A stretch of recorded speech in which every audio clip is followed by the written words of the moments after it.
Alright, so we're on the play, which is actually like critically important. We have our one copy of Fading Hope, we have Expressive Iteration. I'm gonna try not to talk so much. I want to actually play well. We're definitely keeping this though.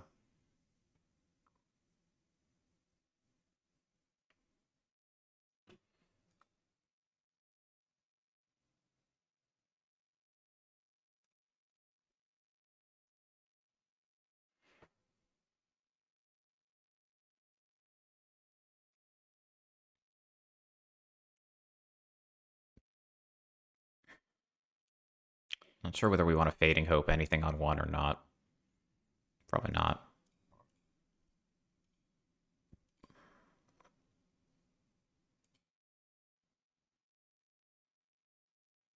Unexpected Windfall is much better than Valakut Awakening because you can target it with Galvanic Iteration.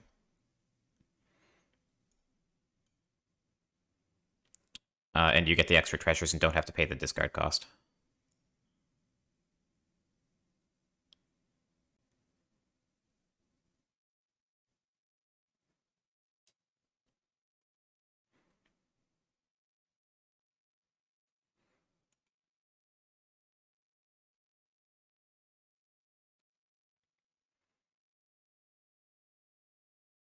And they always seem to have that, don't they? So I kind of like just Fading Hoping the Sentinel and keeping them from getting too much on the board. And then we have the option to Shatter Skull Smashing the Magda for one the following turn.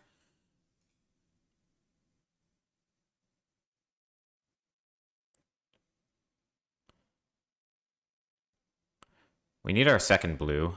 I think I'm going to be a little greedy and scry that to the bottom.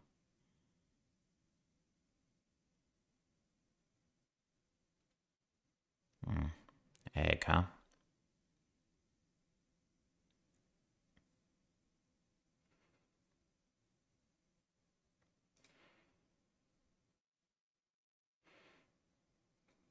I think here I'm supposed to let them have a Magda for a turn, because I want to cast the Smashing with the egg on the board.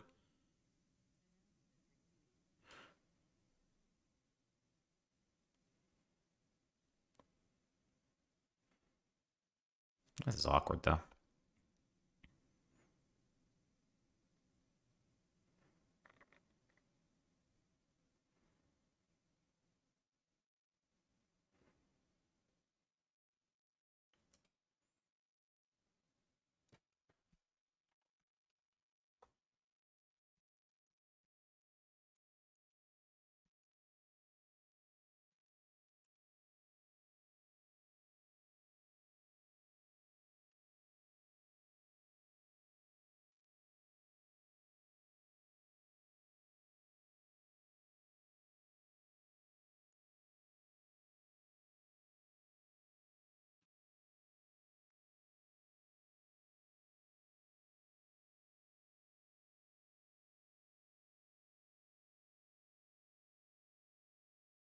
Yeah. Okay.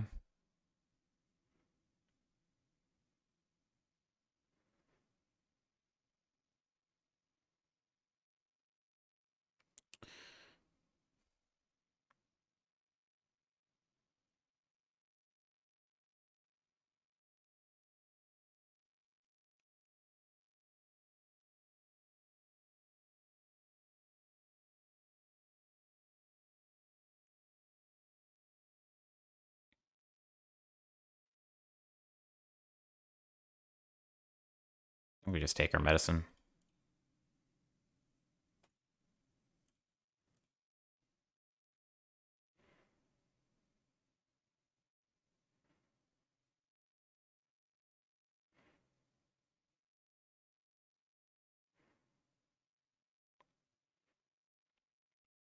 If we flip the egg, then we'll be able to machine gun down these 2/2s. So letting them attack with the chariot once is not like an enormous deal.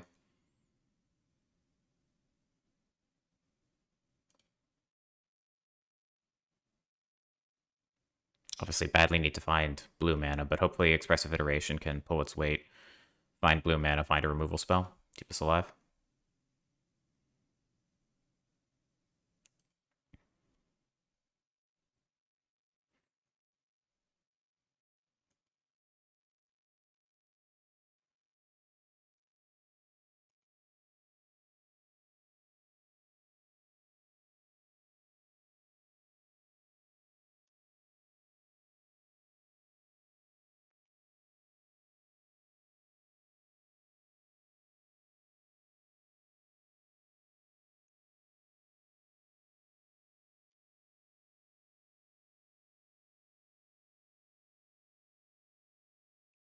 Yeah, I mean, that's kind of what we were looking for, right?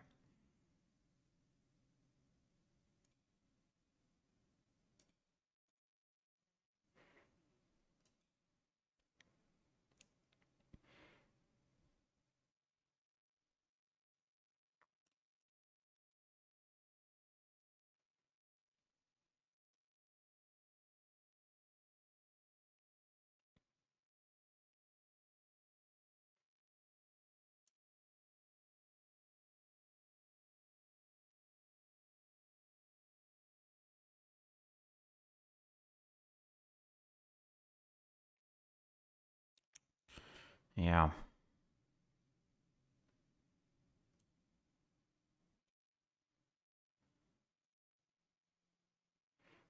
Got our work cut out for us here.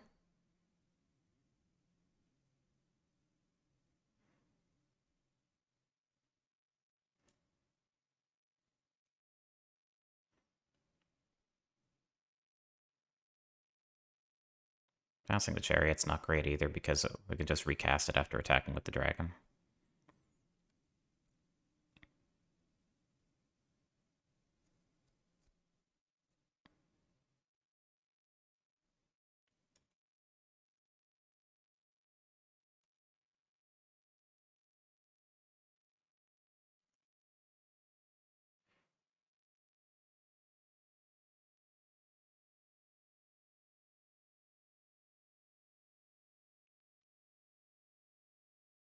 Draw has not lined up.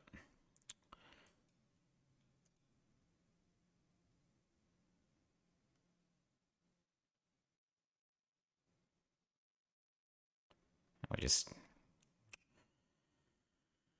have nothing.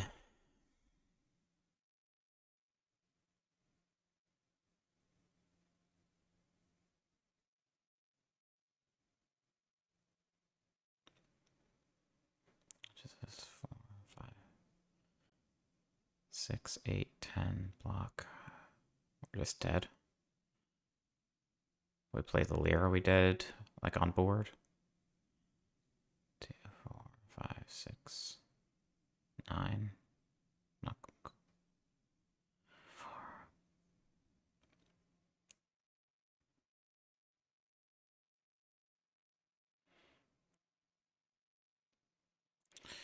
Yeah, we just need them to be scared to activate the land, I think. Oh, that was a bad tap. Should have left both blue open to represent Fading Hope.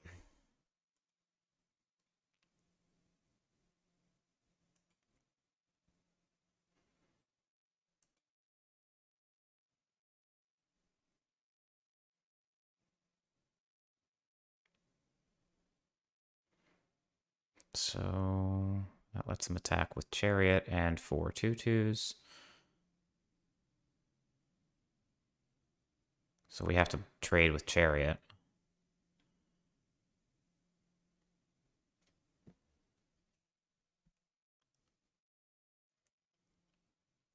I'm pretty sure we were dead if they activated the Lair for 1.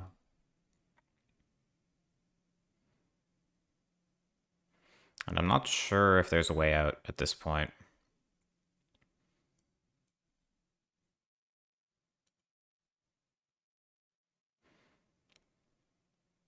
Definitely stumbled.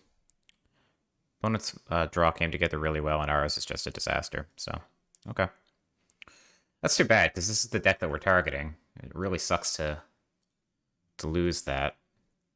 But drawing multiple Epiphanies and never drawing the mana to cast them, what are you going to do?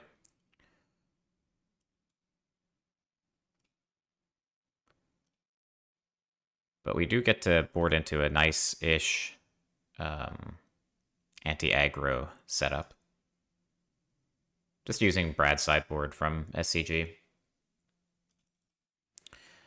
But it makes a lot of sense. The combo doesn't really add much in this matchup. It's kind of just overkill. Our goal here is really just stay alive, get an egg on the board, untap with Lier, machine gun everything down, and kill them. 4 Lier's a lot, but it is like our main win condition against them.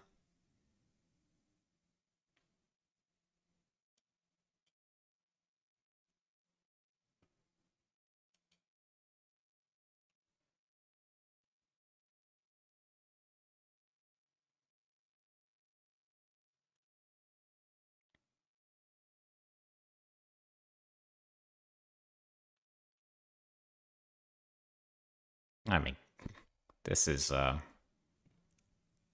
quite a hand.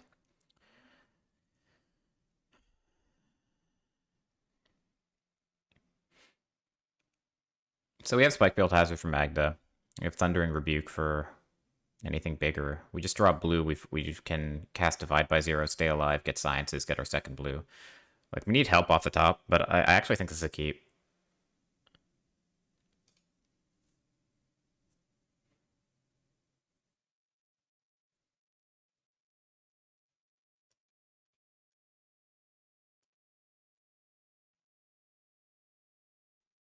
Okay. That's pretty good too, realistically.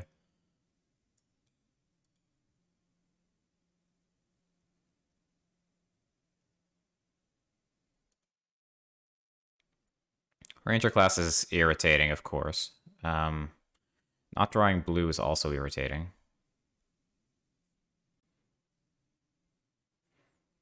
I don't think we need to spend this Thundering Rebuke yet.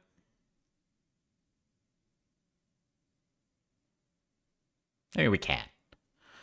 We're not doing much with our turn otherwise.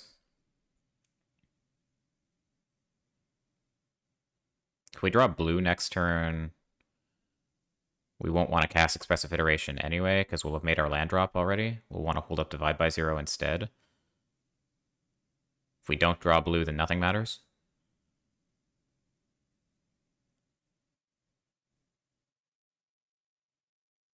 Alright.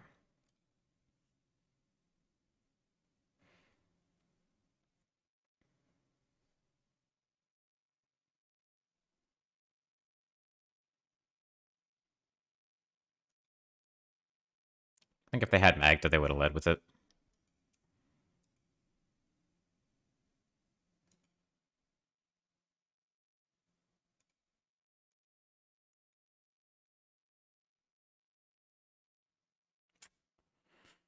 Brutal.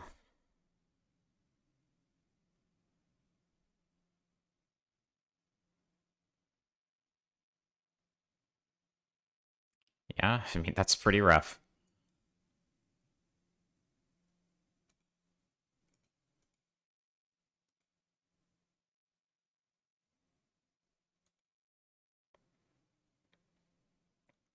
Yeah, so now that gets to attack through the egg.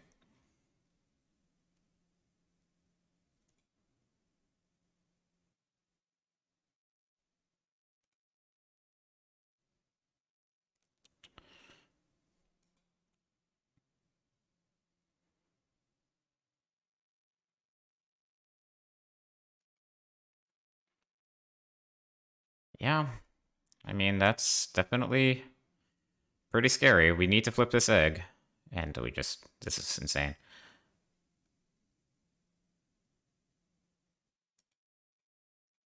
No, fuck. Oh, whatever. I meant to cast that for 2, but...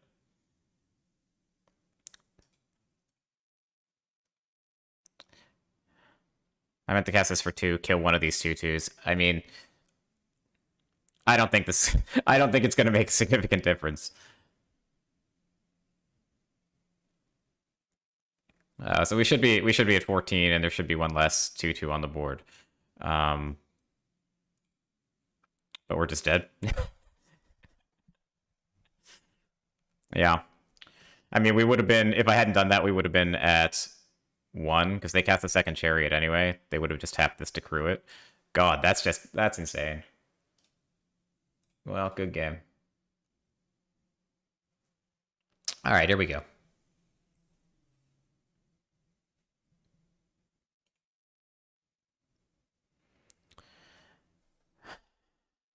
This is slow, but we do have Lier.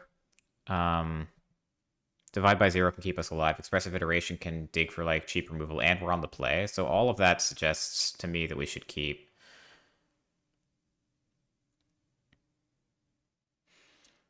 And obviously, Lier incentivizes us to just play our spells. Like, instead of trying to hold up a nice bounce spell or removal spell for Galvanic Iteration, just get to Lier and slam her. They don't have any great removal for her. I guess that's not quite true. They do have 2 copies of Faithful Absence in the deck. Opponent is French. I don't know if that's good or bad for us. It probably means that they're like in midday form. I don't know what time it is over there. I think they're like 8 or 9 hours ahead. Yeah, they are like 8 or 9 hours ahead. So that's 16:30. So it's 4:30 over there. They are probably significantly more awake than I am, if they're in fact in France.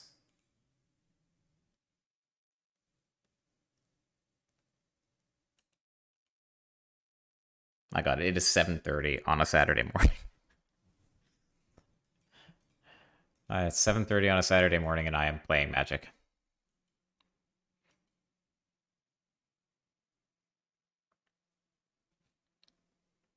That's a pretty good draw. Um,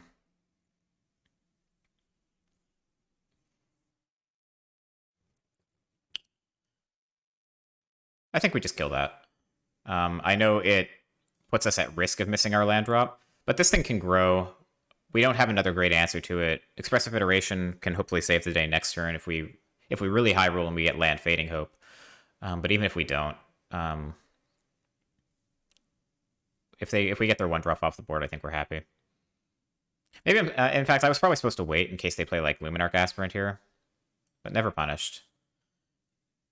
Great, actually, we hit the land drop anyway, so we can actually just play Island Divide by 0. Get our what's it called? Our Environmental Sciences and just ramp up to Lier, which I think I like more than playing Iteration this turn.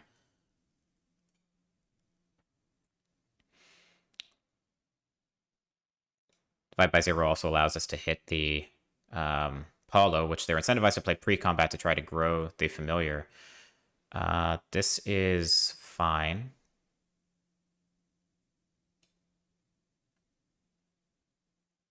So we'll give him a chance to equip this up, and then we'll bounce. Honestly, like, do we bounce the sword? Like, bouncing the Familiar is appealing, but the sword costs so much mana to redeploy, and we're only taking 1 by leaving this in play. I just bounce the sword.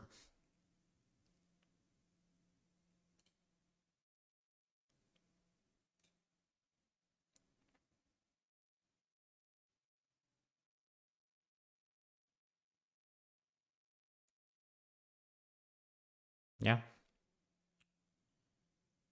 I think I'm fine casting Iteration here, trying to find untapped land. Ooh, Fading Hope's really good too.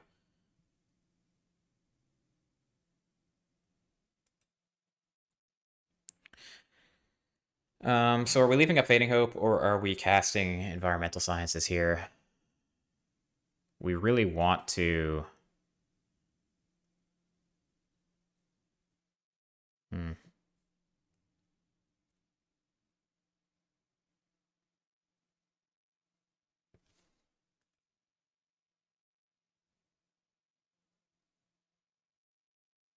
We want to have Fading Hope in the bin for when we eventually cast Lier, but that's still a few turns away.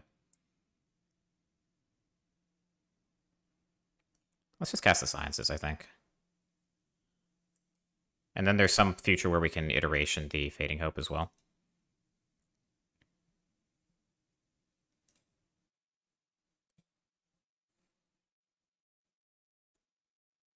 Like, worst case scenario is they play Paulo here, but they didn't play him last turn, which would have made a lot more sense if they had it. So if they play Paulo here, I think it's likely that it came off the top. Yeah, there he is. Okay.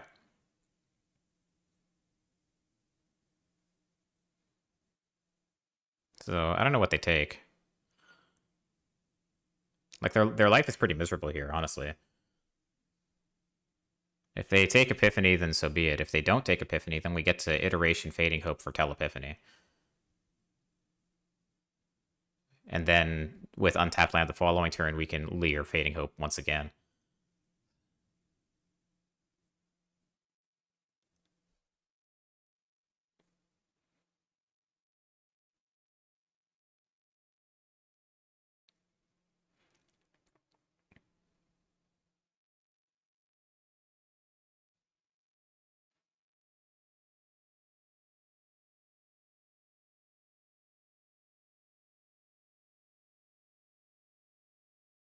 Yeah, so we had the option of foretelling the Epiphany to avoid them taking it last turn here, but I kind of liked getting the Sciences down because I thought it was unlikely they had the Spellbinder.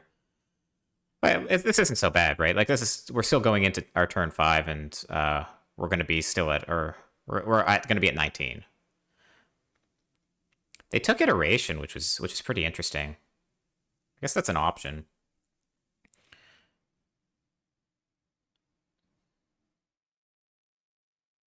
Drawing the second Lier is actually kind of nice because now we can divide by 0 Spellbinder and Fading Hope, and if they replay the Spellbinder and take the... They can't take the Lier, or they can take one, but we still get to play the other.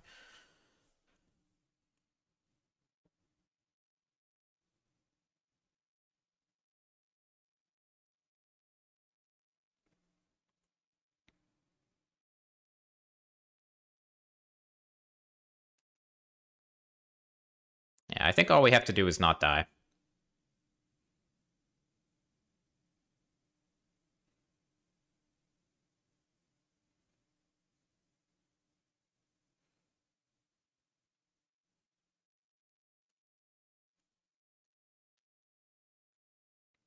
Do what they do. Like, all of our instant speed interaction makes this equipment a nightmare for them.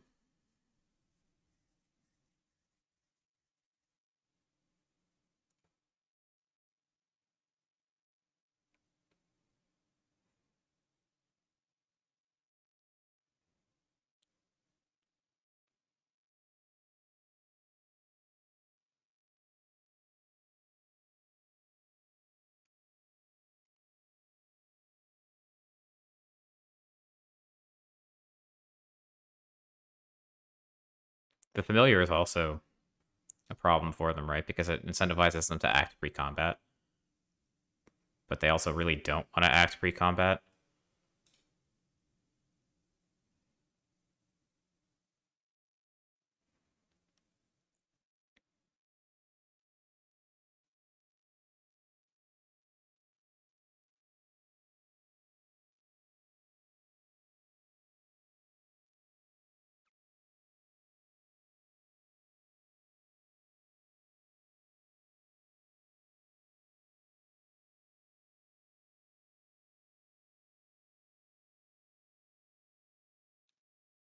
So I think I've decided I'm not going to bounce the Aspirant.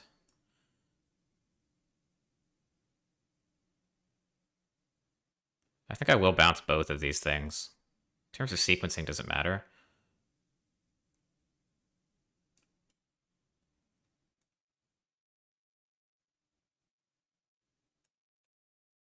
That's pretty good, too.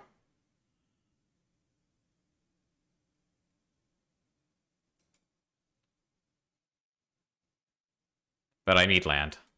I want to be able to play Lier and replay this Fading Hope.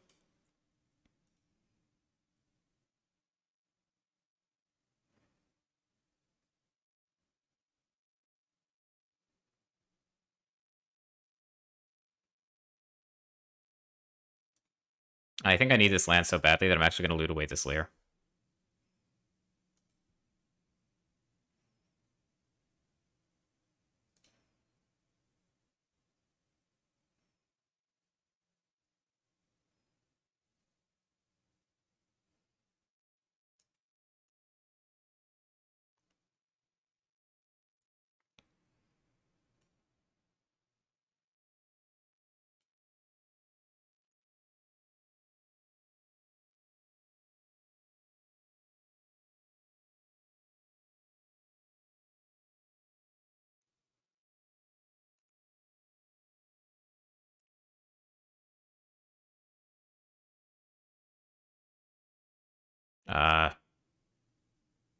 Oh, I shouldn't have let them go to combat.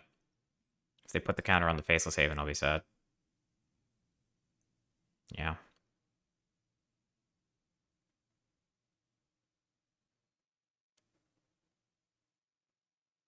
I want to dodge Fateful Absence, if they have it.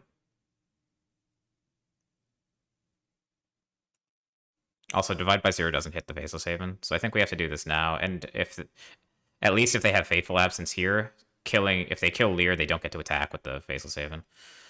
Um, Another Epiphany, huh?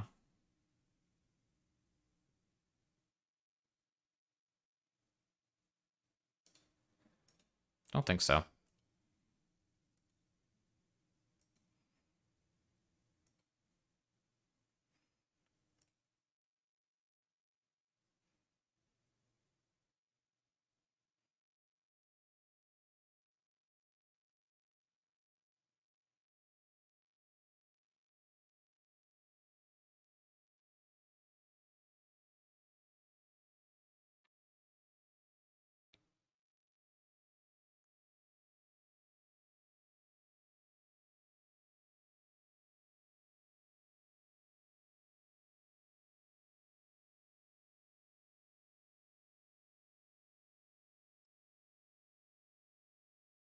Okay.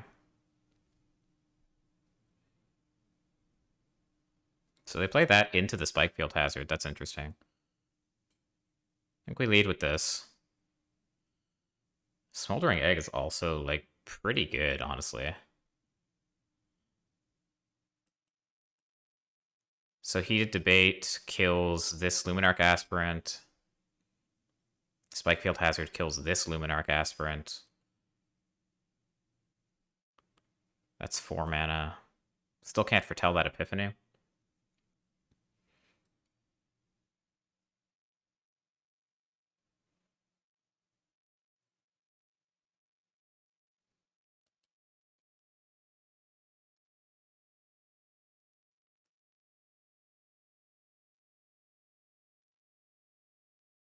I think I'd rather the Heated Debate than the Egg, and I think I want the land.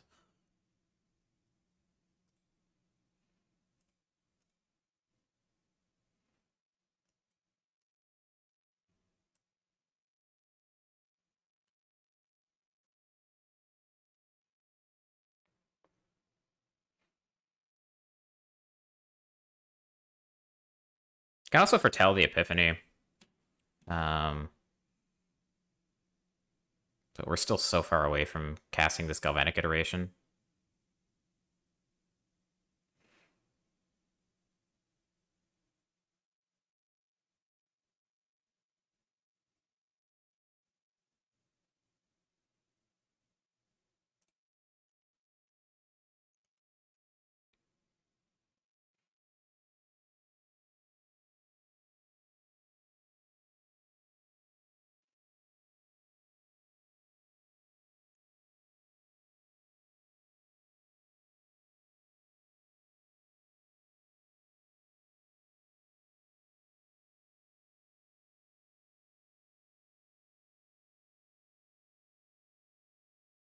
Don't go to combat.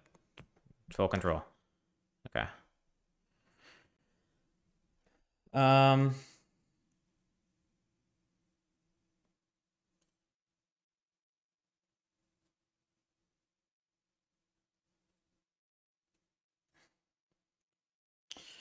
we really want to kill the Faceless Haven, so we're not going to kill the Aspirant here. Which means we want to give them the opportunity to put the counter on something that isn't the Aspirant.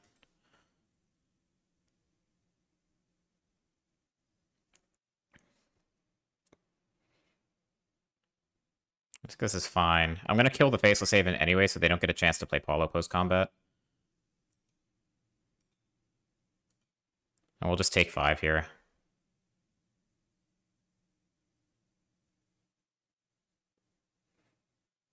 And then next turn, we'll just cast this Epiphany.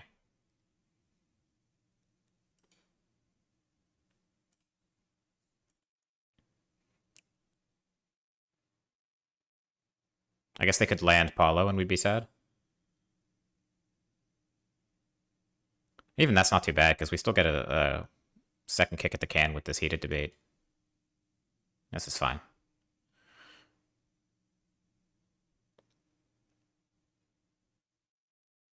Yeah, I think we're just casting Epiphany here.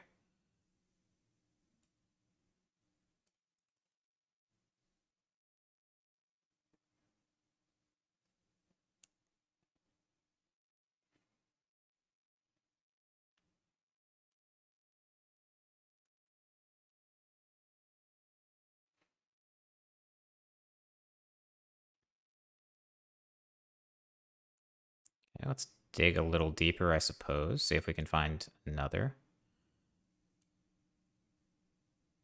We can indeed.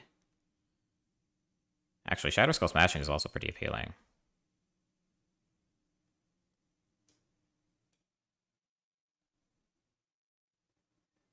How much mana do we have?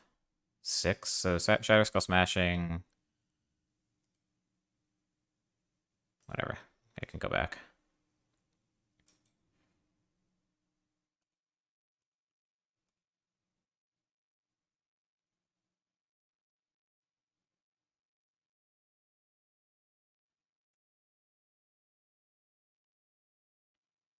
Like with these divide by zeros and removal spells in the bin, it's going to be very hard for them to actually get through the 10 points of damage. And we have so many birds. Like, so many birds. We can also recast this iteration, and we're getting to the point where we have the mana to actually cast this Galvanic iteration on our next Epiphany. Let's cast the one from the bin. See if we can find another. We can't, but we can find Shadow Skull Smashing, which I think is probably Lights Out. How much damage do we need? We need 5, which makes Shadow Skull Smashing cost 7, which we have.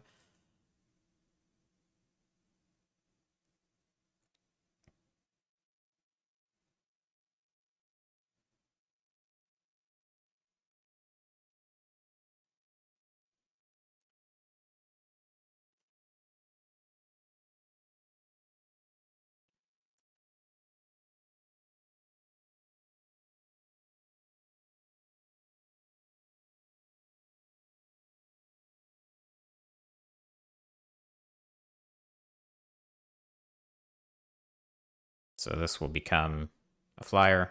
That's fine. Maybe that's a little too aggressive, because if they have Fateful Absence killing Lier now, then we're in some trouble. But we also have Iteration in hand to recover from that.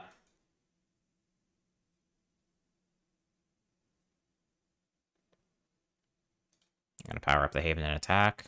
I'm fine trading our whole board for this.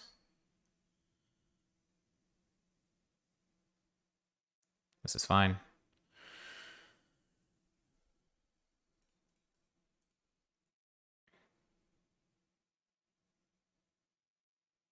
Yeah, this is fine. Not in any particular hurry to kill them. There's some possibility that if we don't do this, then we get to kill them next turn, but I'm not in a rush.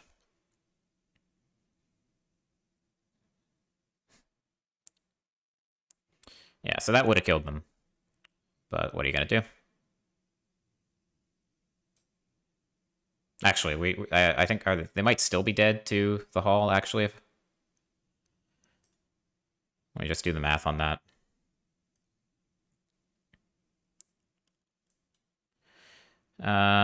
So if we do this, cost 7 to attack, we have 9. Thundering Rebuke, yeah, they're dead.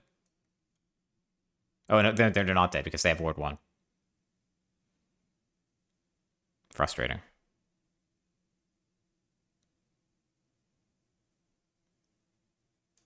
Okay. This doesn't come back, right? Yeah.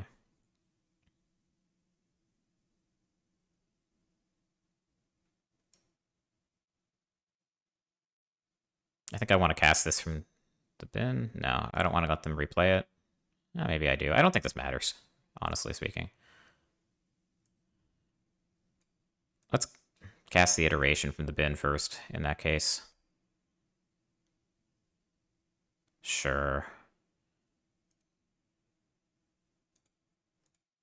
That makes it easier. Oh, crap. Actually, I don't have to pay the ward. They were dead, because I don't have to pay the ward because Lier's in play.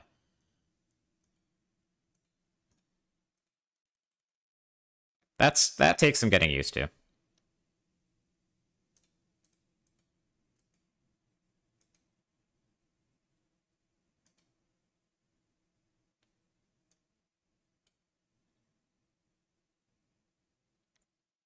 You got it.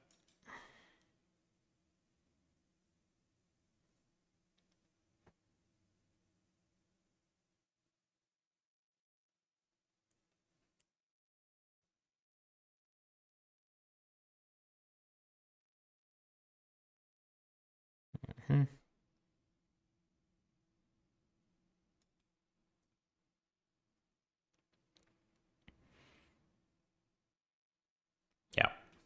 Okay. So I don't think I played that perfectly, but definitely well enough to win.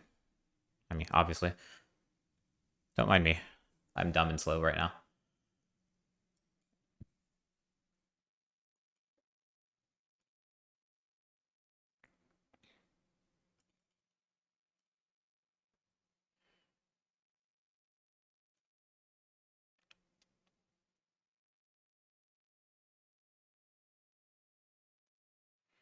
Okay, cool.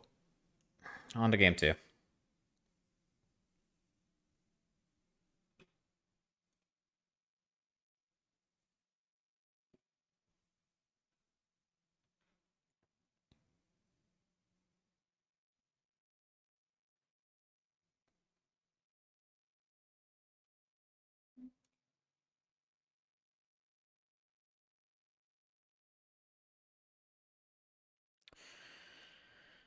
All right. Should have checked the clock. I feel like I burned a lot of time on that match.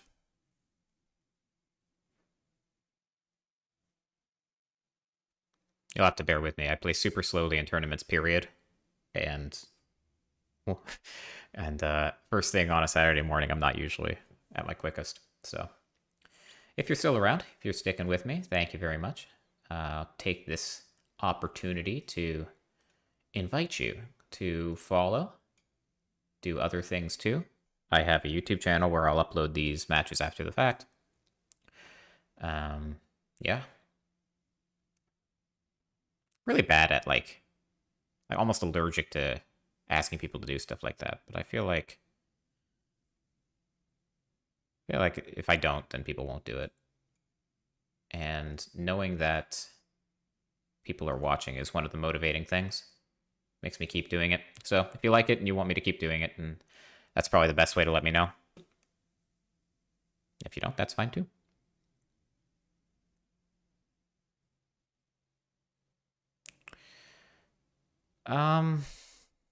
This seems fine. Like, it's not great, but we will get to hit something with the Fading Hope, and we will get to scry with it and hopefully into some action. I don't think the hand gets that much better if we go to 6. Yeah, that's a fine one to bounce. Lier's great draw, of course. Incentivizes us to dump our hand even faster. I don't think I'm going to let them attack.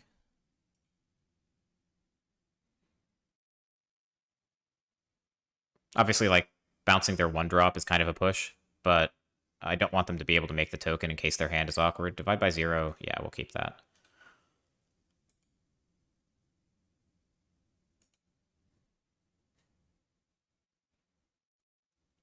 Intrepid Adversary. Sure. So there's some question about whether the Shatter Skull Smashing is ever going to get played.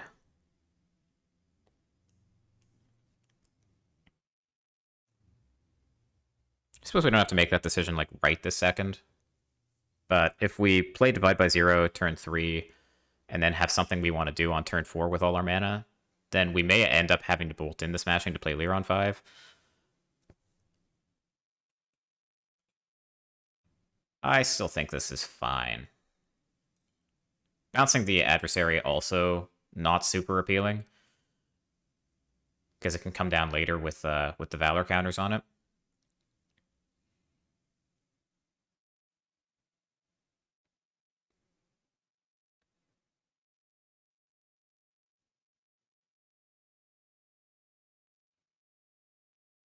So maybe we're supposed to take the 3 and bounce whatever else they play. Especially if they have, like, Redain. Because the Adversary at least dies to the Smashing when we cast it. If we bounce the Adversary, it comes down with a counter later, then we don't get to do that. So I think I kind of like taking 3, actually, and bouncing their other play. We're not under, like, a huge amount of pressure.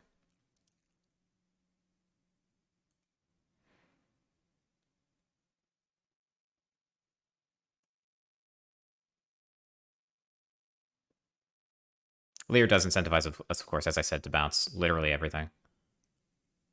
Post-combat Luminarch Aspirant. Okay.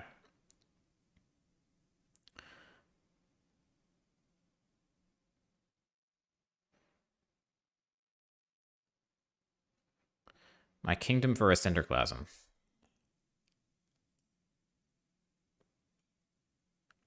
Okay.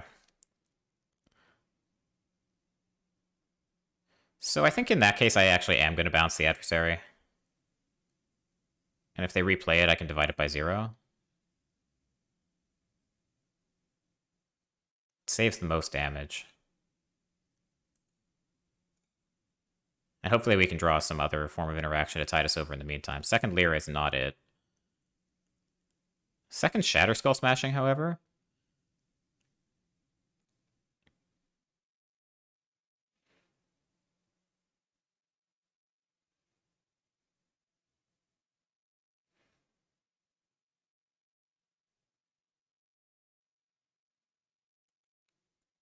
Okay. We're going to divide by 0 the adversary. They're incentivized to play it pre-combat to pump everything. We'll let it touch the board. We'll let them pay the extra mana, and then we'll bounce it. Oh, they just go straight to combat, which is interesting.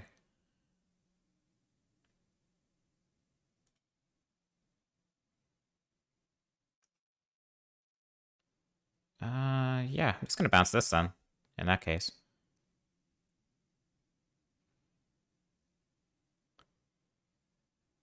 I suppose that might mean they don't have the extra land. Guardian of Faith. Alright, that's a punish. Didn't see that coming. Probably should have.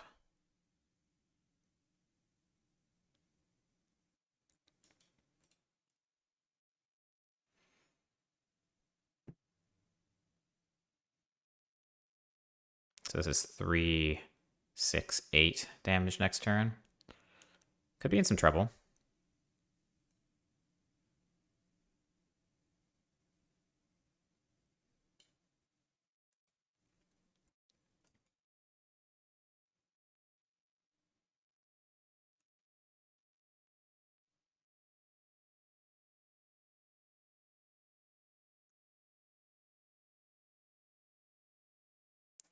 Like, this is frustrating that it's just going straight into combat without letting me interact.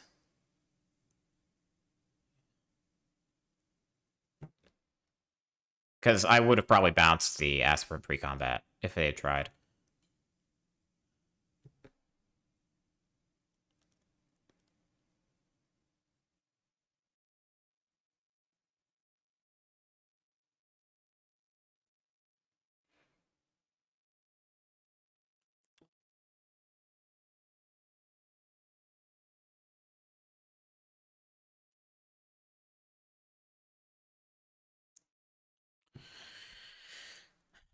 So what do we need?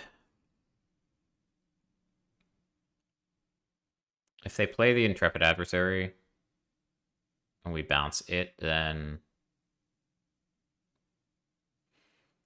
Like, bouncing the Guardian to hand is terrible, obviously.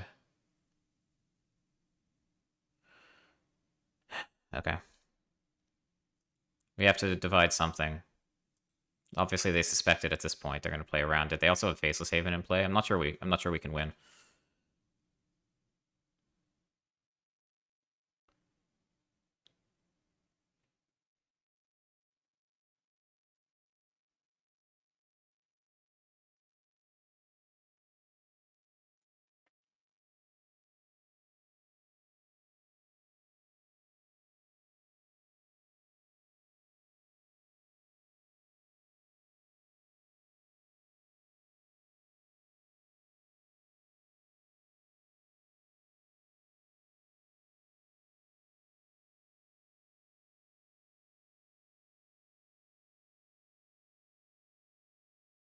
Faceless Haven is a serious problem.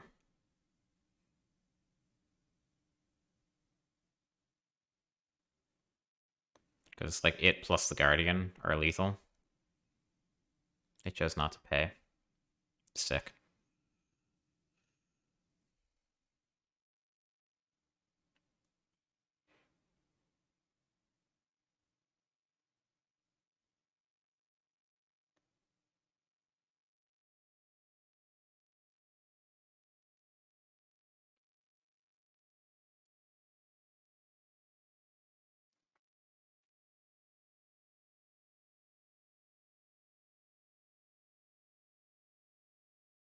everything's lethal. Like, if we could have bounced the Guardian, killed both of these things, and then they have the Luminarch Aspirant that goes to 3 and the Faceless Haven for 4, and that's 7.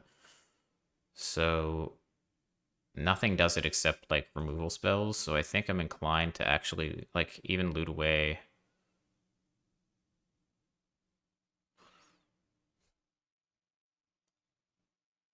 Yeah, I think we're actually looting away Lier.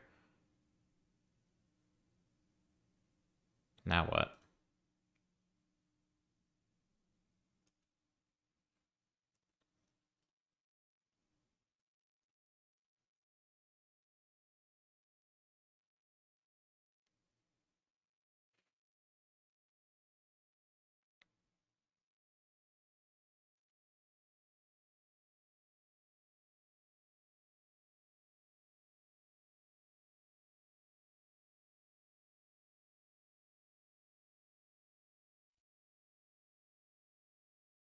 Yeah.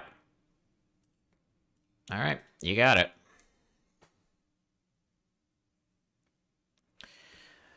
Okay. Not great. Opponent played that very well. I think that was more me getting outplayed than it was anything else. I think we had the tools we needed. Just don't think I deployed them optimally.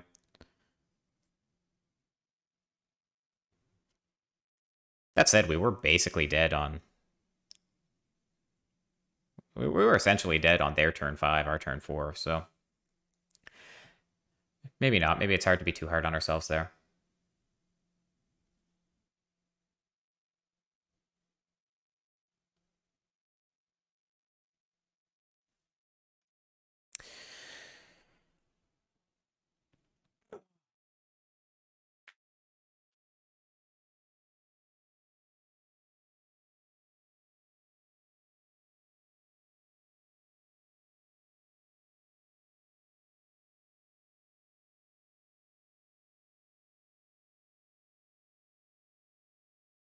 But have to be wary of that Glorious Protector. Or whatever the thing is called.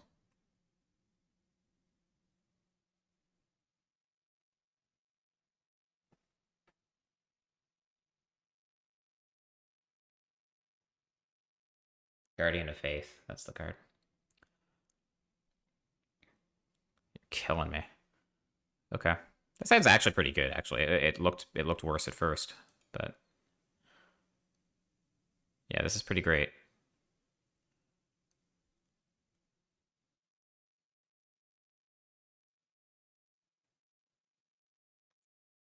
Opponent mulls to 5, love it.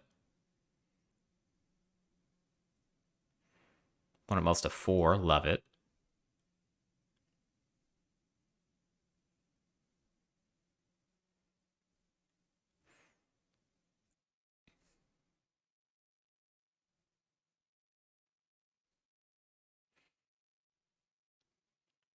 Yeah, so it's smashing on 1, egg on 2, iteration maybe on 3, or Fading Hope. We can iteration into Fading Hope if we're feeling spicy. I mean, opponent's on 4. Like, Fading Hope isn't even that great anymore at that point. Because they're quickly going to reach the point where they just don't have anything else to do with their mana anyway. So having a card in their hand is actually almost welcome for them. But I think we are very likely to flip this Smoldering Egg, which is a nightmare for them.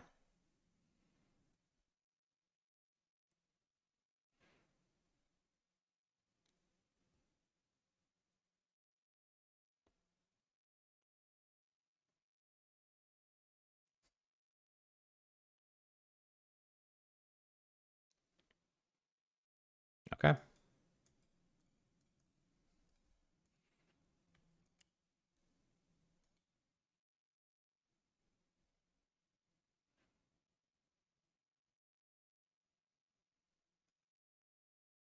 Paladin Glass, sure. Shuffler's fine. It's actually kind of cute. Paladin Class, the interaction between Paladin Class and Smoldering Egg. Sometimes we actually want to overpay for our spells to put more counters on the egg.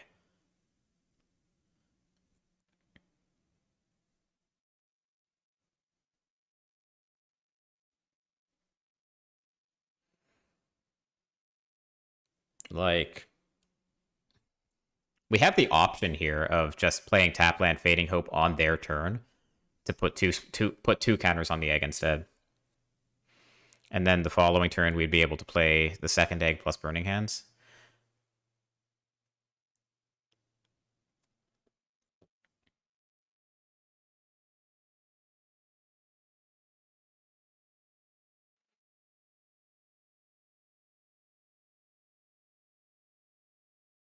Or we just kill it.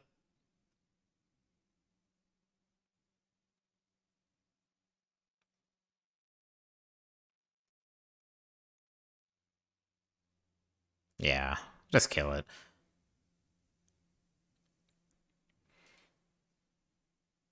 Don't want to let them untap and be able to use their protector or whatever. Mana efficiency still matters.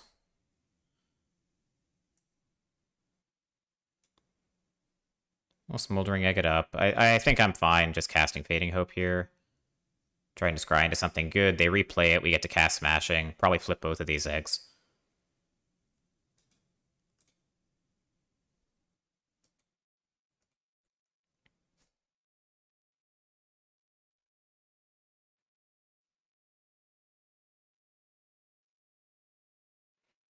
So we can pay 5 mana for the Shatterskull Smashing, if we like. I don't think that's necessary. Lier's great. Windfall's great. Yeah, Lier's coming to hand. Windfall can go away, and we'll exile the island. And this lets us cast the Smashing for 1 on the Usher. Not let them get a foothold on the board. They can't have Zeri Shelter or anything. We have to flip this dragon attack. Next turn, Lier comes down. We get to Fading Hope whatever they play.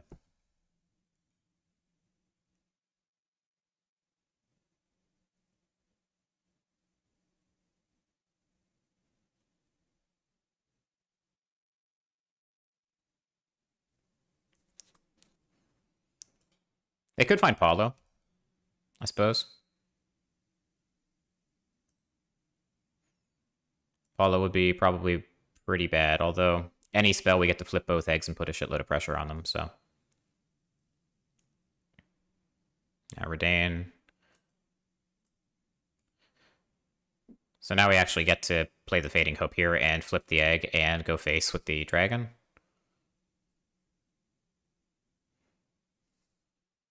Yeah, that's pretty good too.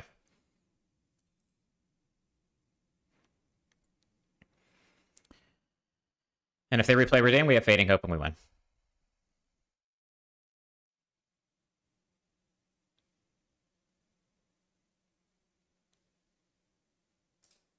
Good game, man. Sorry about that. That's a tough one.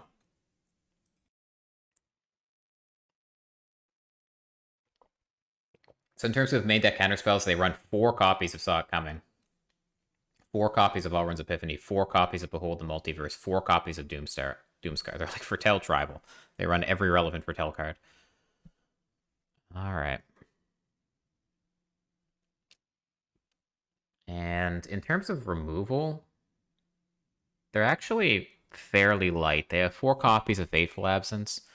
I think this hand is a little too good to put back.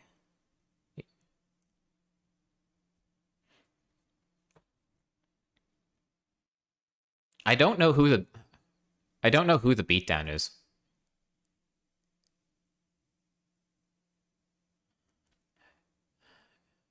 We're lucky to be on the play.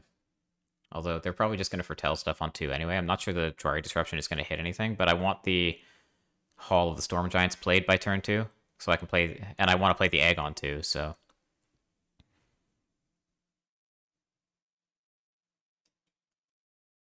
So, Lier is really interesting here. I don't know if I want Lier in play or not. The opponent is really heavy on counter magic, so if we decide that we want to play our own combo, then Lier is great. If we decide that we need to just stop the opponent, then she sucks.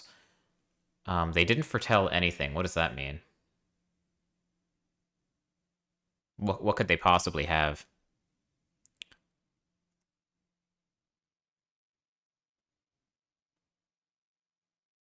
They have 3 copies of Jwari Disruption.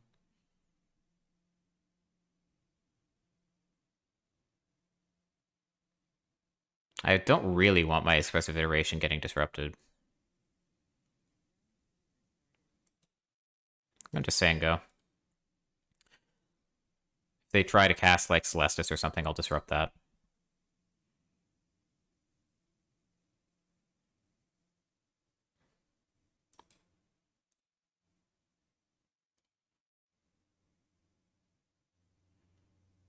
Maybe I should have just let that die so I could get the clue. We do not need Lier number 3.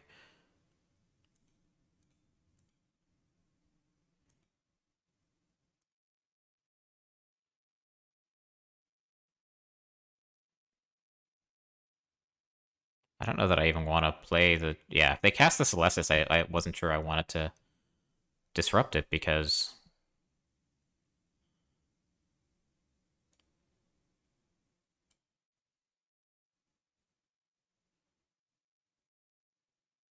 They don't have Saw It Coming mana either.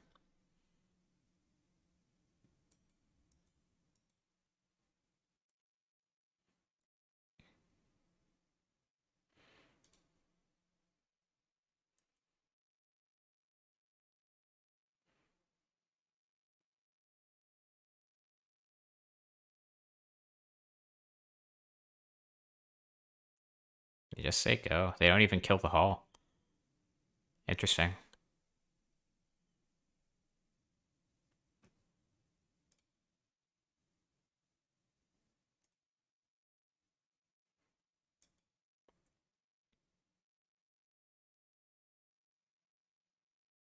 Here I think we're pretty happy to iterate, right?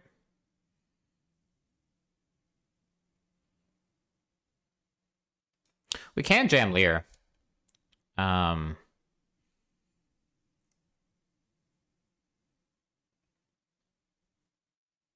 if this is Saw It Coming, then Saw It Coming is basically dead. But next turn, ideally, we'll be able to play Lier with Fading Hope backup. So I think that's what I'm going for.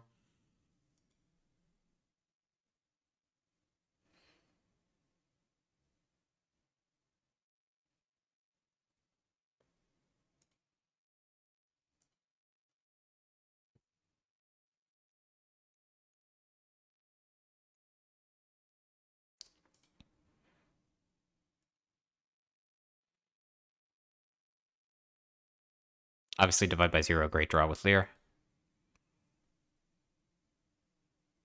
We're incentivized to trade off this disruption for literally anything.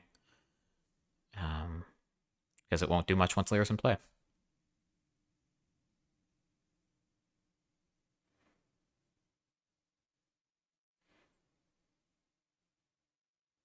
So if this is Epiphany and we jam Lier and they counter Lier,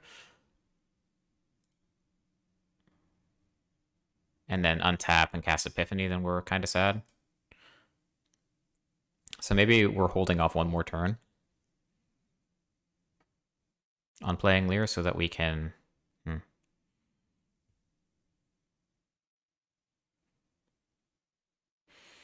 So whatever in their hand like isn't removal, or they probably would have tried to remove the egg.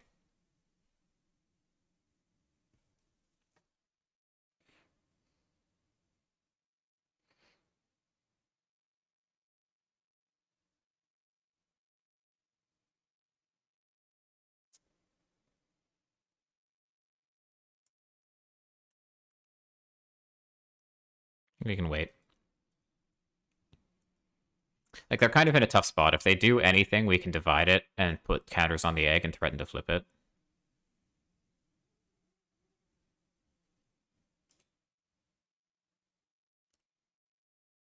Expressive Iteration is a pretty good draw.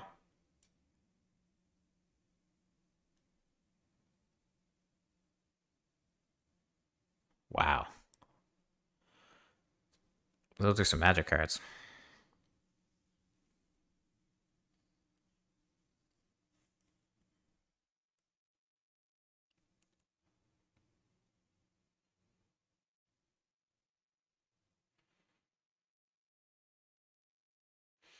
You want Stroke or do we want Epiphany? suppose we could take iteration too. So I think it's actually Epiphany to hand, stroke to the bin, iteration.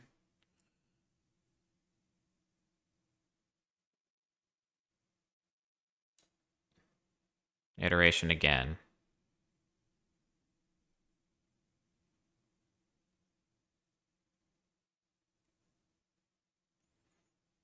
Take divide by 0. Put away the egg and exile the smashing. I don't think our life total really matters. If they're the stadium version, our life total is irrelevant. So now we can just say go. Divide whatever they do, it'll flip the egg.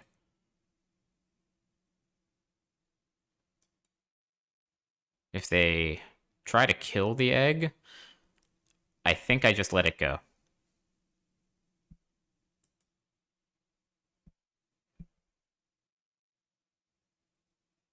2, 3, 4, 5, 6, 7. So they can't Epiphany with counterspell backup.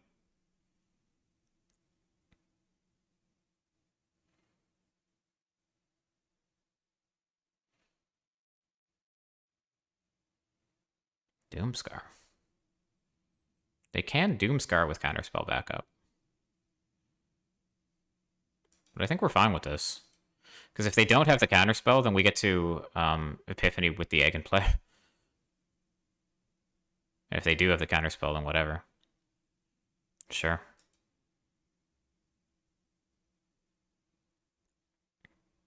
And like now we just get to play Lier.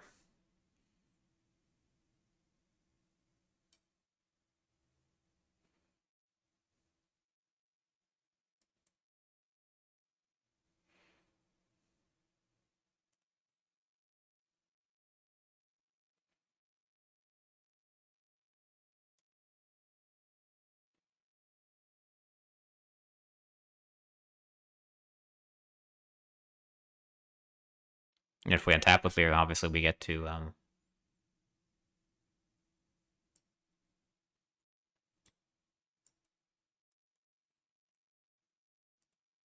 if we untap with Lier, then obviously we get to cast our own Epiphany.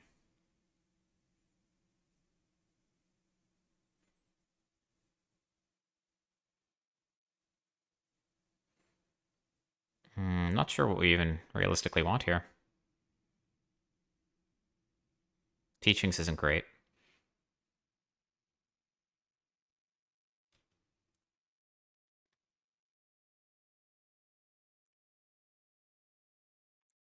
Normally I don't like to loot there, but...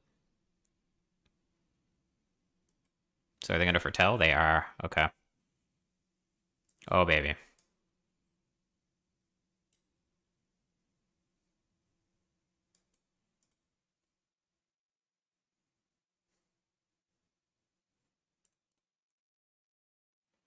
So this is a swing for a lot. I think we just win, yeah. Because we can cast the 3 iterations from the bin that represents 6 damage. Like, they're in deep trouble. Cool. So, like, on the one hand, I think we're supposed to board out Lier in the control matchups. On the other, like, they have so many counterspells that keeping Lier in proactively might just be good.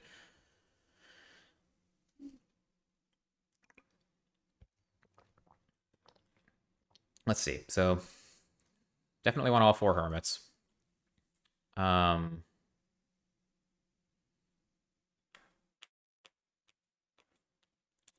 Like, there's no reason to bring in Heated Debate, right? What do they have? What do they have in their sideboard? Not much. They have a shitload of counterspells. I think I'm actually kind of inclined to keep in Lier. Is that crazy? Because I can't counter their combo, but I think our combo is better. I think they felt pressure to remove Lier. Okay. So what else can we take out? The Fading Hopes seem pretty medium. And maybe 3 is too many. Maybe we only want 2. Although, I mean, like, Heated Debate is pretty bad. Oops, I don't want 4, that's for sure.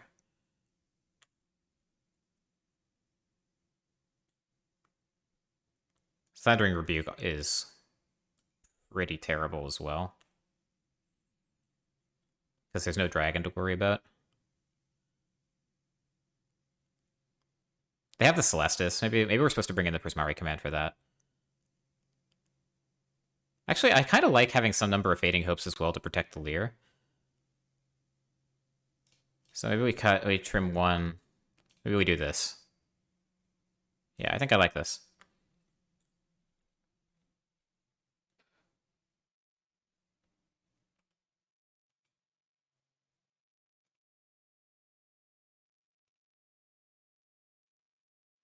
So opponent's sideboard is 4 copies of Malevolent Hermit, 2 copies Disdainful Stroke, 2 copies of Negate, 1 copy of Starnheim Unleashed, 2 copies Devastating Mastery, and 4 copies Sunset Revelry. So their sideboard is like not particularly effective against us if we resolve Lier, but it's probably going to be difficult to resolve Lier. Do they have any Test of Talents? If they have Test of Talents, then I'm skeptical about this hand. They also have 2 Treasure Vaults in their land base, which I didn't see. Yeah, I think this is fine.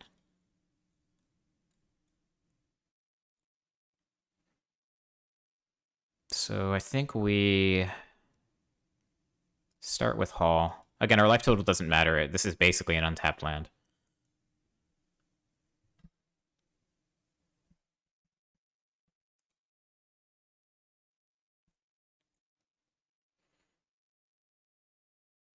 So presumably they brought out their Doom Scars for their counter magic, and that's like the only change that they made.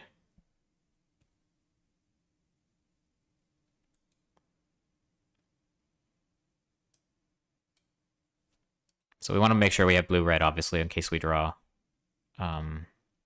iteration.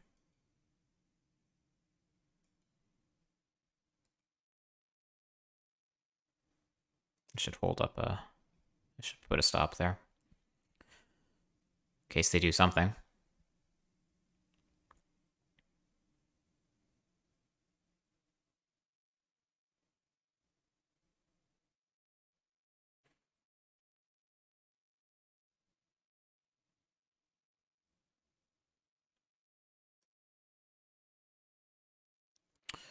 Okay. So egg. I think I'm fine just playing a naked egg.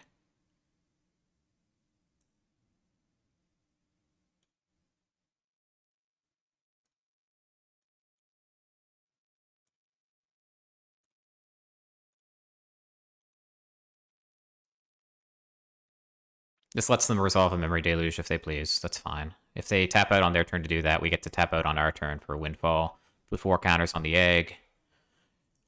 Draw a bunch of cards. Life is good. Otherwise, they don't put a ton of pressure on us. We can just say go, divide by 0 if they make a relevant play, unexpected Windfall if they don't.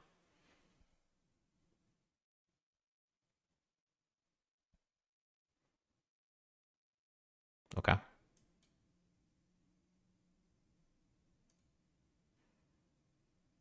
Opponent misses a land drop, too.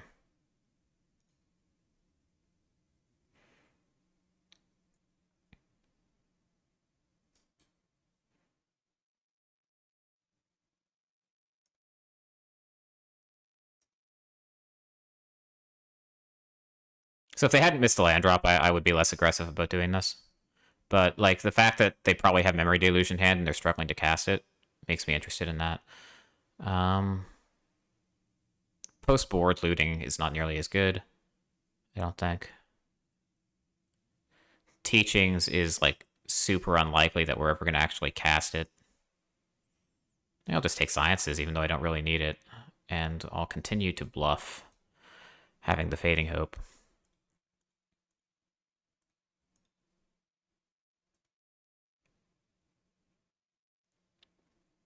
And don't look now, but if they tap out here for the Stadium again, then we get to Unexpected Windfall.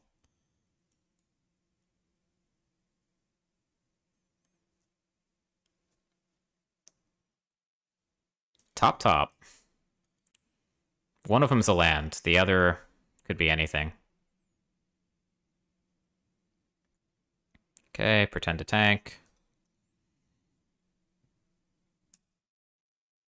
We'll let it go.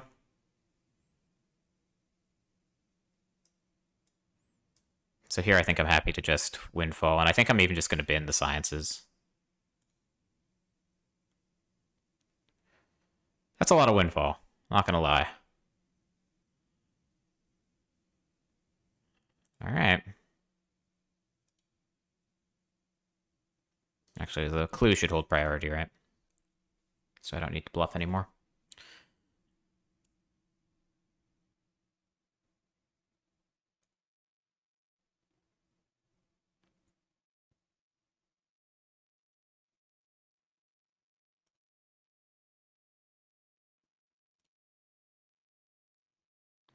Epiphany, okay.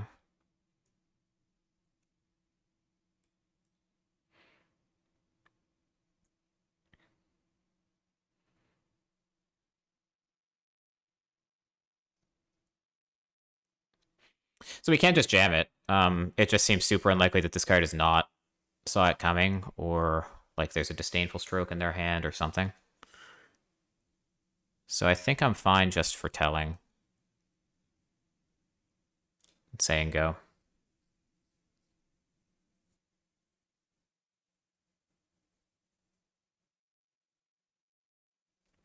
We want to find our Prismari command as well, which hopefully Unexpected Windfall can do. They have no Test of Talents, importantly, given that we have 3 Unexpected Windfalls in hand.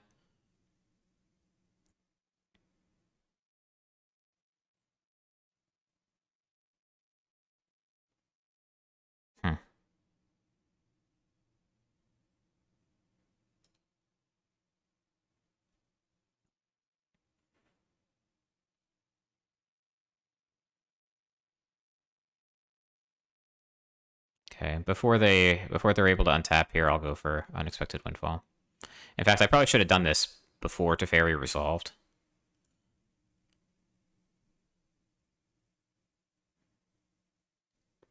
But if they counter this, it's not so bad. We get to Epiphany, attack down Teferi.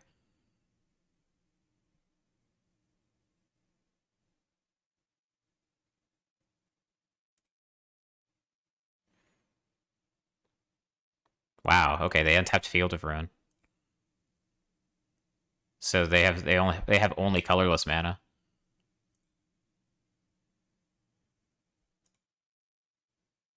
How much mana do I have? 6, 7, 8. So that's like exactly enough for Egg plus Epiphany.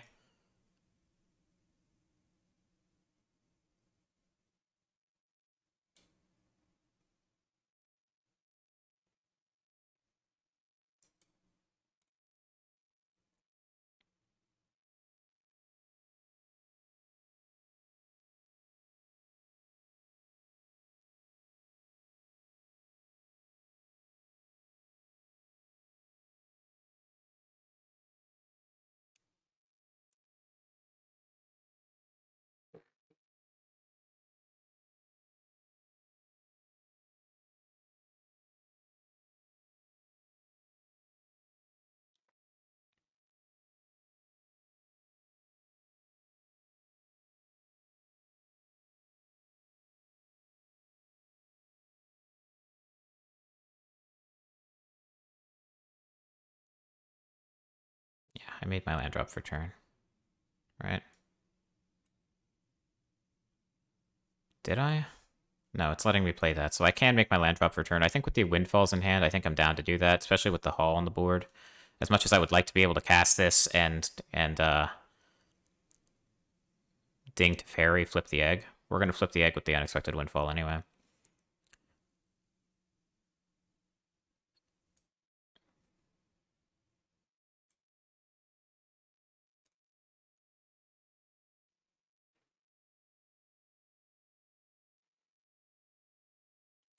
Divide by 0, also excellent.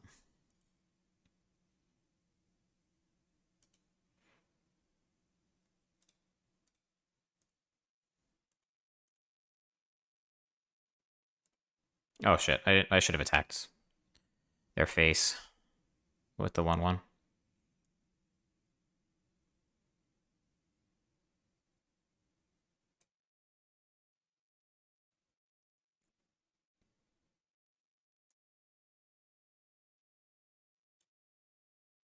I think I'm inclined to do this again while they can't tap out.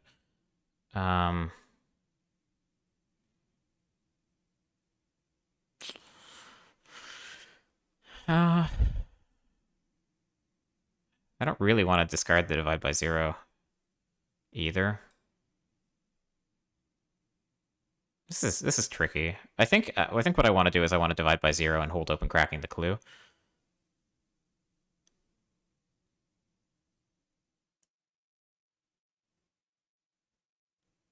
Yeah. Upstairs. And we'll do this before they can counter it. Maybe I'm supposed to play Lier there. If they did keep in, like, Doomscar or something, then we look pretty silly. I'll take Teachings now.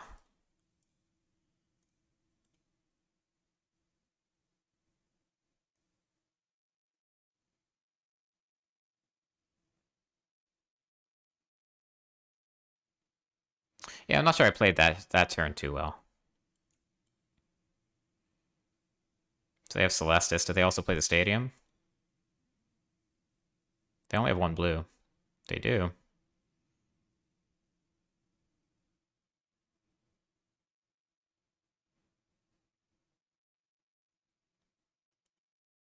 Pretty good turn from them.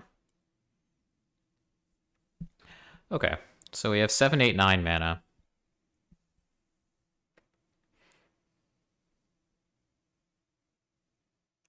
They have 2 cards in hand, so Teachings doesn't really do anything. We can Unexpected Windfall plus Lier, or we can Lier.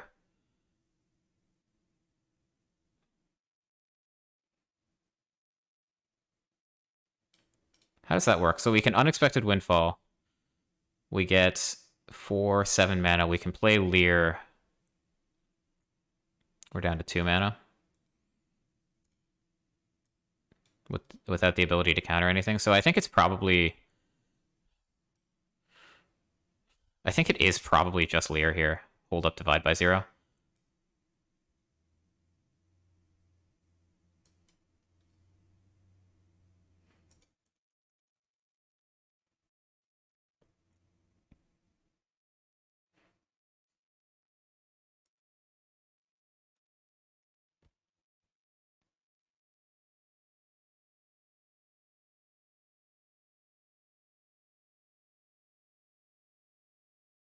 Spikefield Hazard is basically Lightning Bolt with the trigger from the dragon.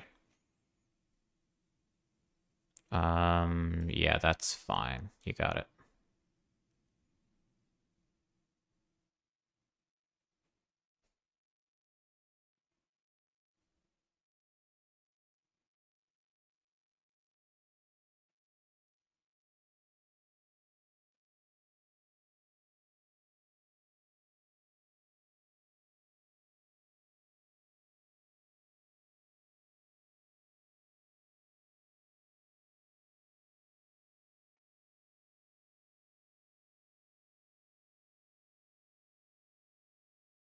Have to be wary that Lier turns off the ward from our hall as well.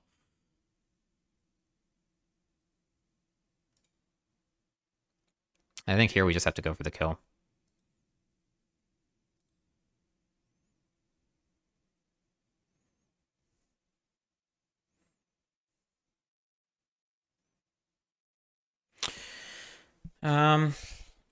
If they have Fateful Absence killing Lier...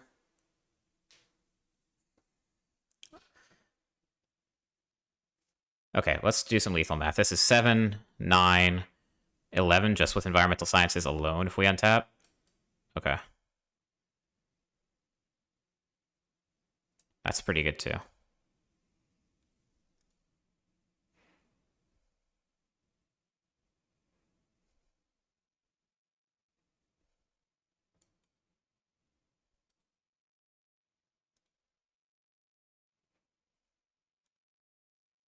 And I'm pretty sure we got him here. Yeah. Cool. Good game. All right. We're on the play. We have been very lucky today with our play draw. This is rough. This is very, very rough. On the play, maybe we can keep it. Ooh.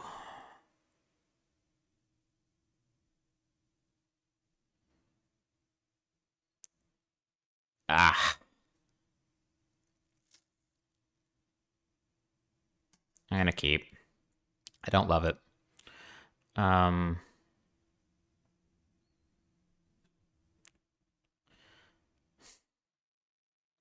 I'm not even sure which land to play first, frankly. I think it's the disruption. If we draw untapped red, then there's some chance that we'll cast the hazard.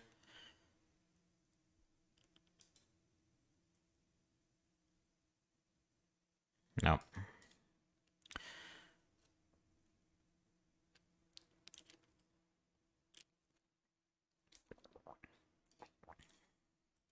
So pretty badly want to find land here of any variety.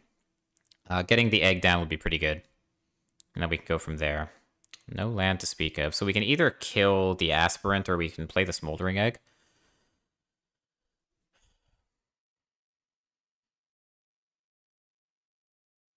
I think it's the egg. And then they're incentivized to pump the Usher with the aspirant next turn. We can Thundering Rebuke it. So they waste their counter.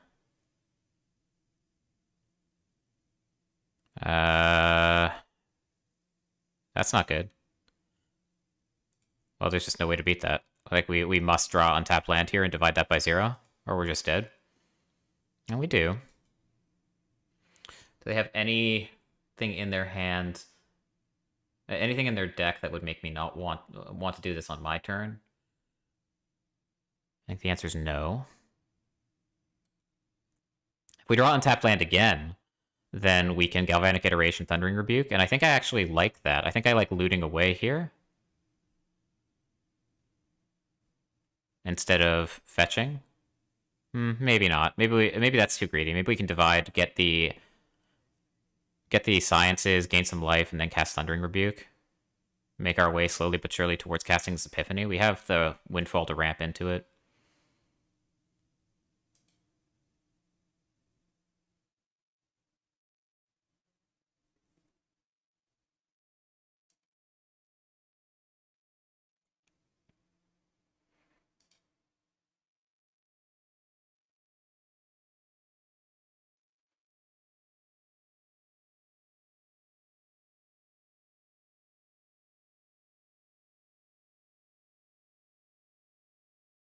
Wow. Okay. I did not want to let that go to combat.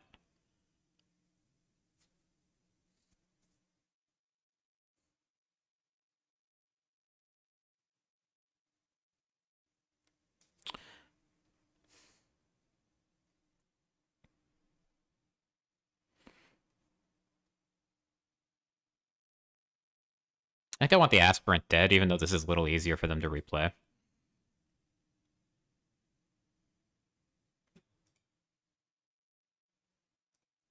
And next turn, we will have Sciences into Rebuke, which flips the egg, which is pretty good. Ooh, that's almost even better. So let's see, what do we want to do here? A lot of options.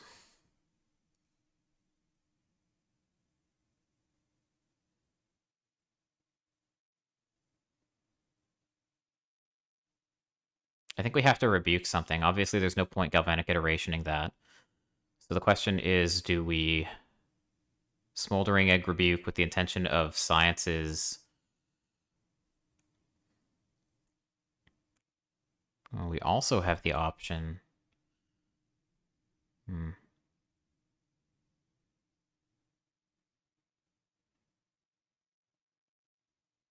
This is tough.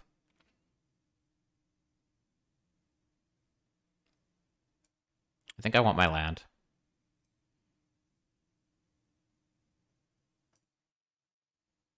I want my land and my life gain.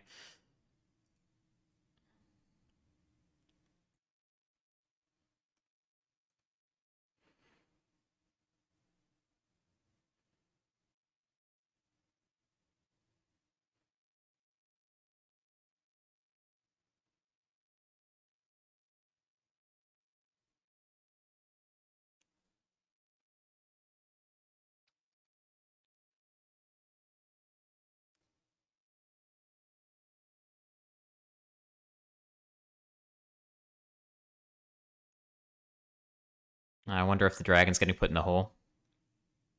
It certainly is.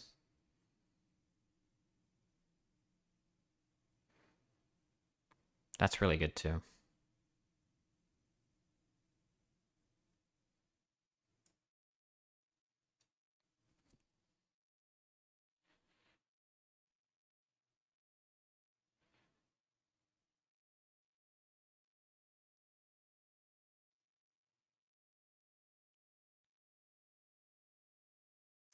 So what I kind of like here is Smoldering Egg for Tell Epiphany, hold up Fading Hope.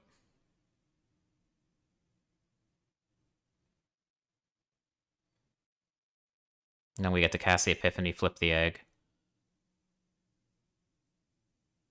The alternative is Unexpected Windfall. Go up to 7 mana. Fading Hope.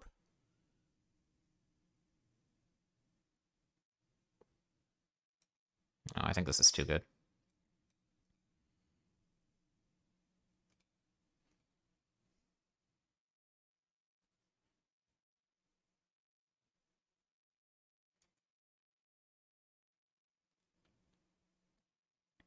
And then Fading Hope will allow us to scry for the land that we need to cast the Epiphany. And then we have Unexpected Windfall to flip the egg. Or actually, Epiphany will flip the egg. And then we have Unexpected Windfall to machine gun down their board. If they suit up the Maul, then we have the Fading Hope to blow them out. It's not over. Opponent has a lot of cards in hand. But feeling okay.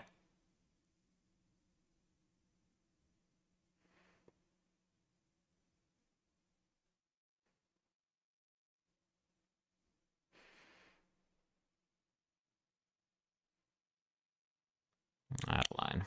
Okay.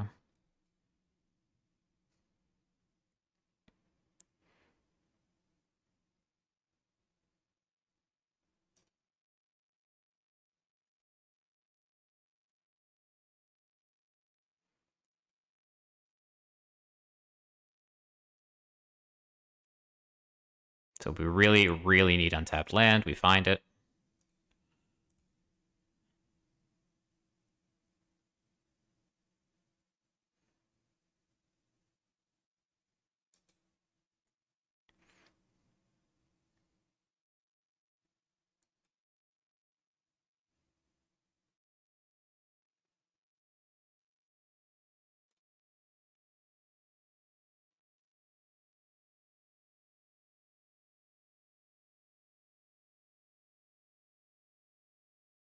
And so we can even Galvanic Iteration. I was going to say we can Galvanic Iteration or Unexpected Windfall, but that's only true if we draw and tap red. If we do, then that's probably game winning.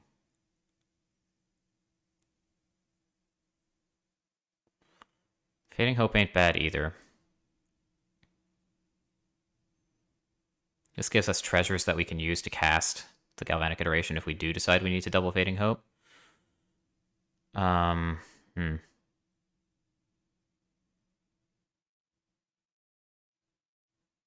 That's actually interesting. We have to pitch a card for that. What's the better card to pitch? We can Fading Hope first. Fading Hope is just such a blowout. I think we discard the Galvanic Iteration. It has flashback.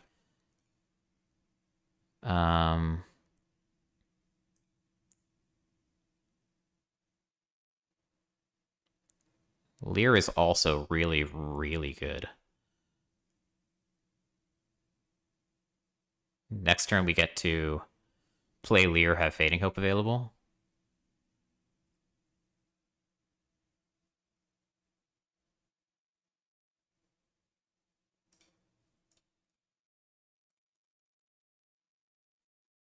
Can even Galvanic Iteration plus Fading Hope if we decide that's what we need to do to stay alive, but ideally we wouldn't.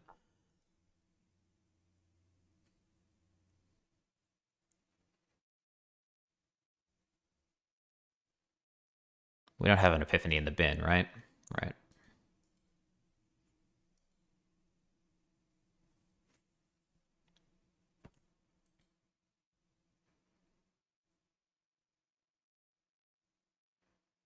So if they play Adeline, we're more than happy to bounce that. If they suit something up with Maul, we're more than happy to bounce that. And if they do both, then we're more than happy to bounce both with the iteration plus Fading Hope. Because if we get to slam Lier next turn, I think this is game over. Like, ideally, we wouldn't use all of our treasure here, but... Okay, what does this do? If it's neither day nor night, it becomes day. Sure. Ward 1, 3/3 for 3. Whenever day becomes night or night becomes day, look at your top 4. Sure.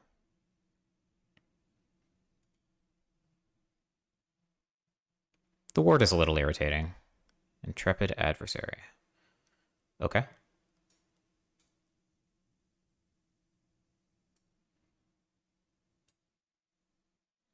Let's see how they attack. I think we're more than thrilled here to just Fading Hope the Dawn Guard. Yep. Pay the ward cost.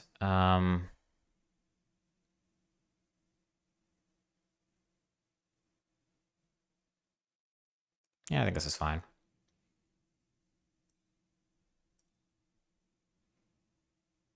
Get the Scry. I think we're good on land. Oh, baby. So we can cast this for x equals 4 and cast Lier. That seems so good.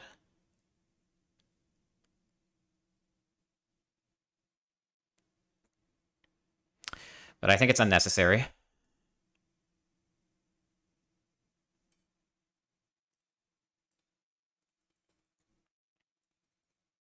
I think tapping out is like the way we lose.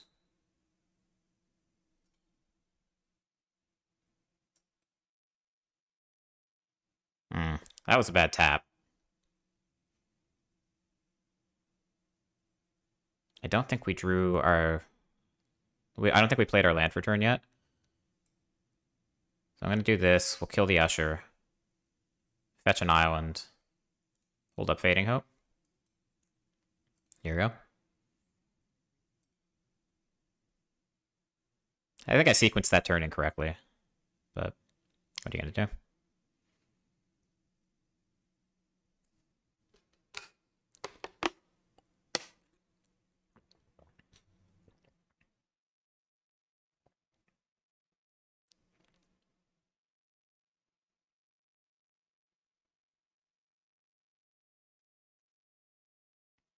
We can even double Fading Hope if we decide that's what we want to do. And that's 4 damage to face. So how much damage have we got? We've got 3, 7, 8, 9. We just need to find 7. So that's 4 spells. We have 2, 3. Yeah, no, they're dead. Like, extraordinarily dead.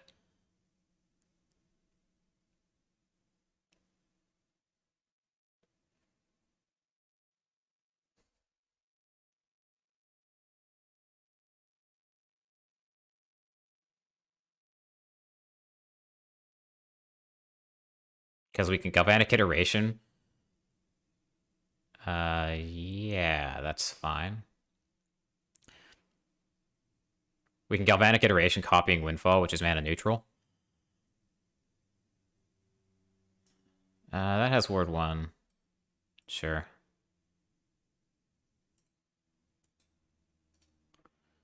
Upstairs.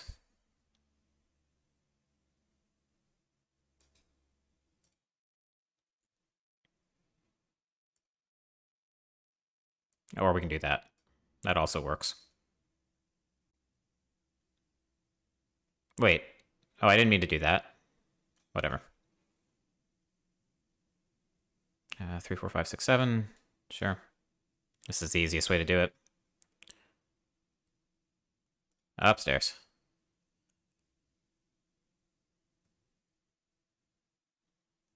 Yeah. Yeah, that one was over. Okay. So, same sideboard plan as we've been going with. Seems to be working, especially against mono white. Out come the Epiphanies, and out come the Iterations, and out comes Stroke, and in comes Fading Hope. Excuse me, Lier. Burning Hands, Burning Hands, Burning Hands. Heated Debate, and Prismari Command.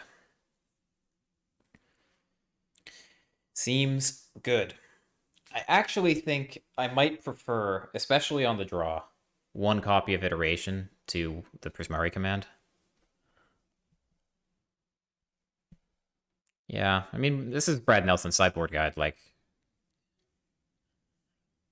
yeah, I think as a top deck late in the game, iteration is much worse than Prismari command. All right, we'll do it his way. I do think on the draw, iteration might be better. Like if we have a removal spell in hand, like Thundering Rebuke or whatever it is, the 4 damage sorcery speed thing, then we'd much rather have the iteration in our hand on turn 4 than the Prismari command.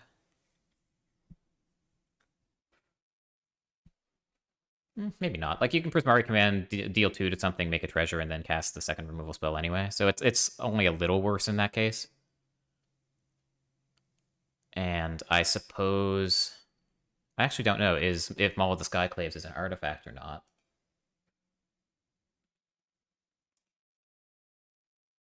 Yes, it is. So it can even answer that mid-combat too, so they can make bad attacks.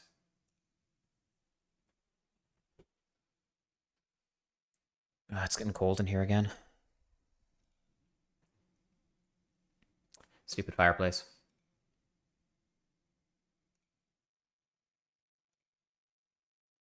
Or not fireplace. Furnace. Furnace.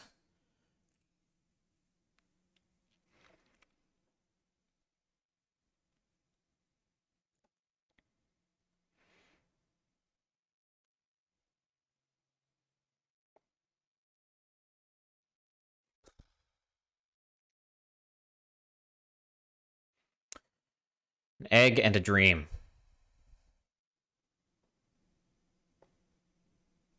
I don't think so. Yikes. Okay. Keep this put back.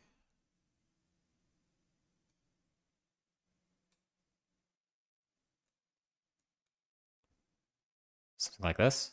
Because I really, really want to play the Smoldering Egg on 2. We could hold up Jwari Disruption, but I think I just want to get on the board. And keep the removal spells. Yeah, I think this is fine. And the Jwari Disruption is better than the second haul, because it'll come in tapped no matter what.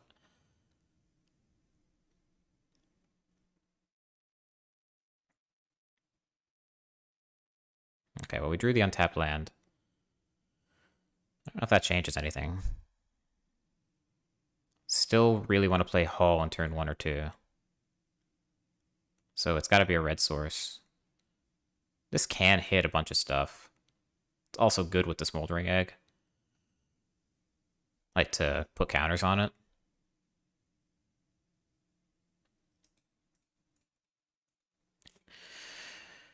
I think I want the untapped land. Being able to cast Heated Debate on curve is important.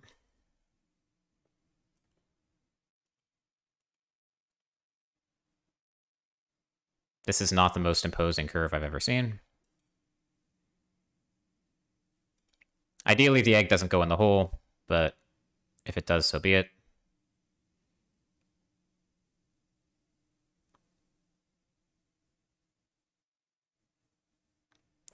I'm guessing Paulo is coming.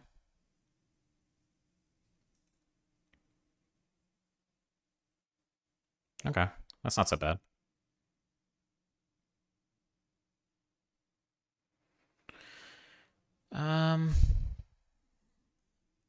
So no 3-drop. What do you have? Like, what could their hand possibly be? There's no 1-dropper they would have played it. There's no 3-dropper they would have played it. So their hand is all 2-drops or 4-drops. There are no 4-drops in the deck as far as I know.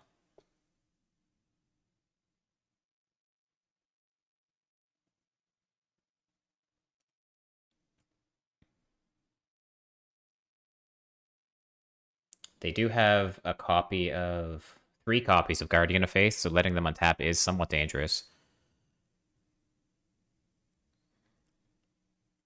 But the Smoldering Egg is doing a very good job of blocking the shit. So, like, I think I am inclined to play this on red. And just say go.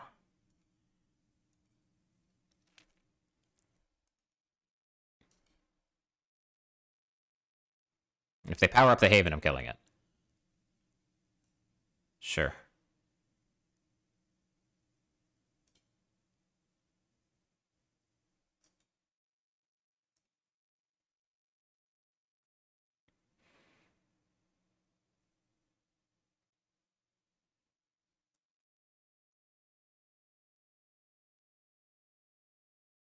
Oh, wow. What a draw.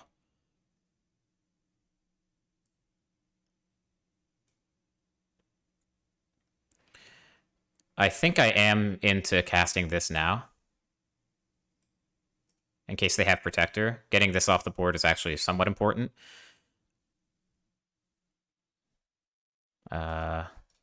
Arena?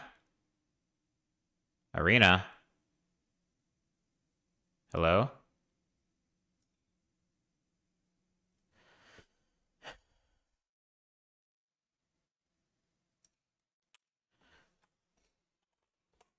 So hopefully we can get back in.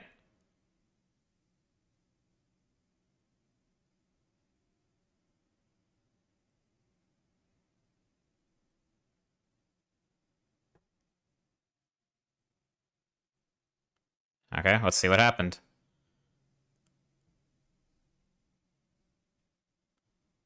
Okay, everything is okay. All is as it should be.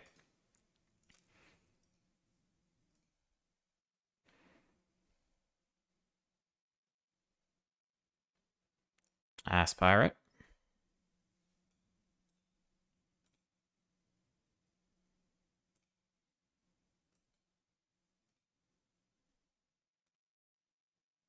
I don't want them pumping up this flyer.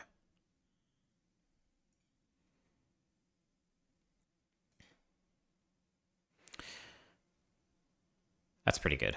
Okay.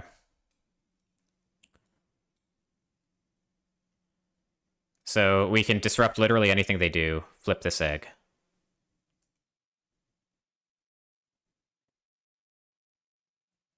We need to draw some gas.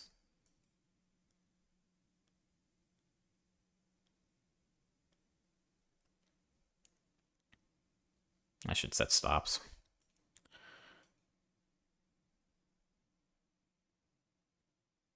Sweet.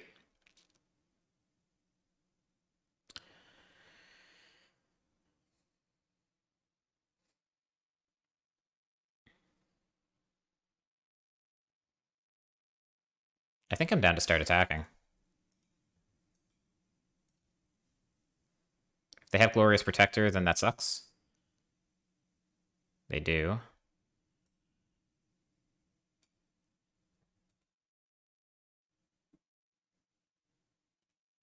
But I think it's still okay.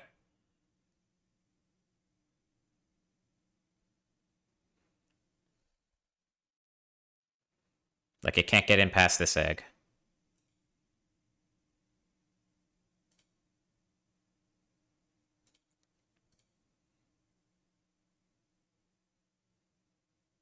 I think we do want to start the clock on them.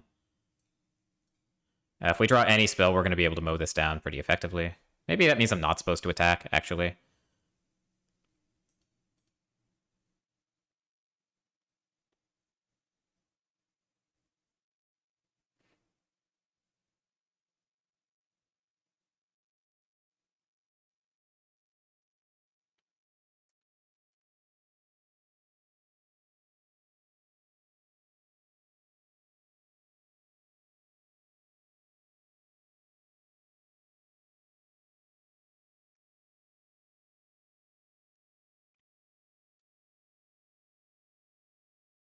I'm fine with this. Puts an extra counter on the egg. If we draw, like, what's it called? The Treasure Maker.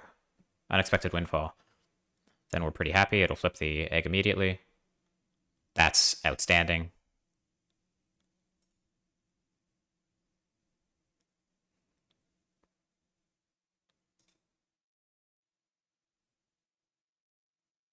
Unfortunately, we don't have double red available to cast this, which sucks.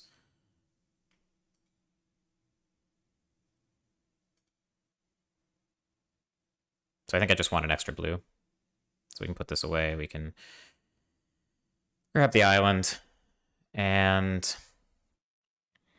next turn, we're going to play Lier plus Spikefield Hazard. Yeah, let's just go. Let's just get in. If we draw untapped land, we get to Lier plus the Burning Hands as well. That's really, really good too.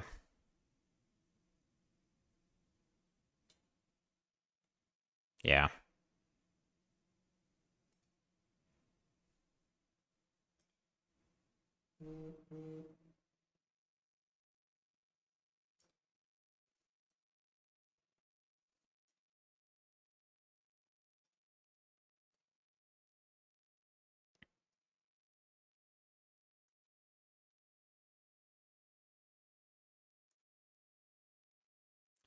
Yeah, this feels pretty good. They need like double removal spell right now, and you'd think if they had it at any point they would have done it. So it's going to take an extraordinary sequence of top decks for them to get out of this. Also, they don't know our last card is Lier. I suppose Paulo does it. Paulo makes Lier cost more and blocks one of the dragons. So they're not dead on board if they have that.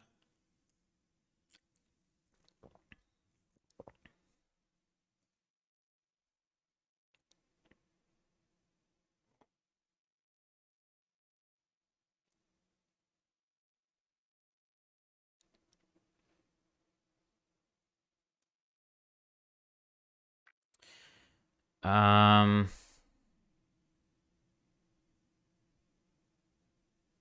think you're dead. Oh, that was a bad tap. That's frustrating.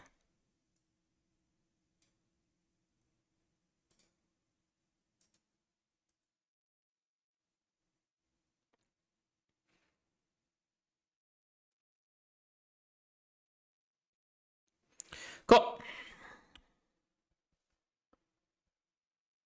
2-0, notwithstanding Arena's best efforts to sabotage me. They also have 3 copies of Divide by Zero, which is kind of our worst nightmare. Which makes sense. They're playing Lier, so Divide by Zero is some of the only interaction that actually works with Lier on the board. Being on the play is helpful. They have no Hermits in the main, right? No. So there's no reason to hold this hazard. I guess we're keeping. Right? Right.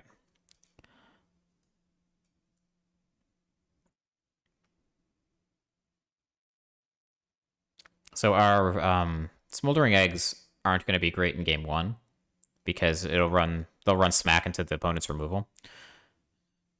Opponent mulliganed, which is nice. But they will be better in games 2.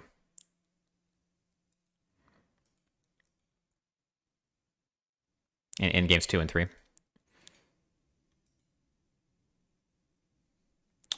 Great time to draw that. This is okay, though. Unexpected Windfall is one of the better cards in the mirror. And I don't know that they run it. Yeah, they do. They run 4 copies of it.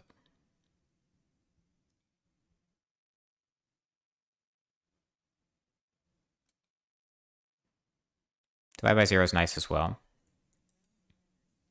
Do they have Test of Talents? They do not. I don't want to do anything on our turn, especially because I don't want to give them a Divide by Zero target.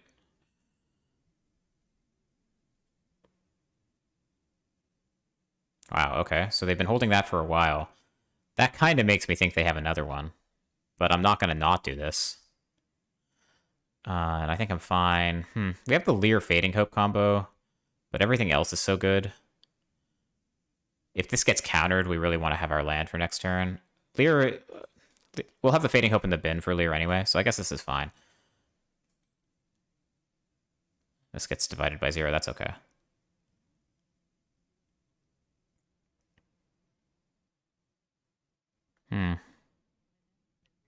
So we can Unexpected Windfall, hold up Divide by 0 of our own. That's an option. We can Expressive Iteration, hold up Divide by 0 of our own. Also an option. But I think Unexpected Windfall while they're tapped out is just much better. What are we putting in the bin?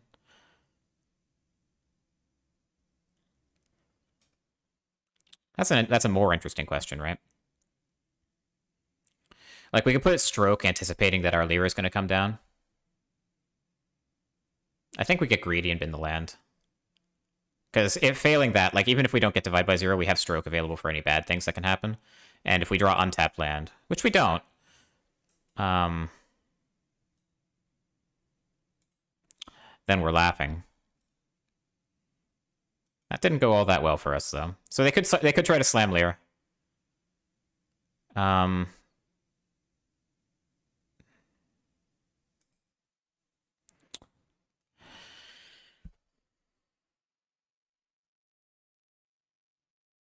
if we draw untapped land, then we can Lier with Fading Hope available, even though we disdainfully stroke this. They played the Jwari Ruins tap there, which makes me think that they're hurting for land drops. If we counter this and they miss lands, then we're in great shape. Okay, and if we don't draw untap land, we can Expressive Iteration. Nice. Okay.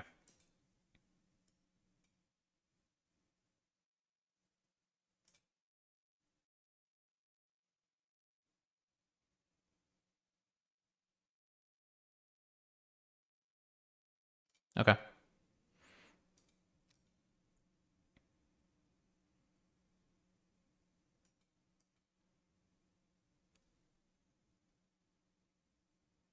So the only Foretell card they have in their deck is All Runs Epiphany. So that is an All Runs Epiphany. With that in mind, I'm not interested in replaying Lier because I need to have Divide by Zero available. Miss land again. That's kind of tilting.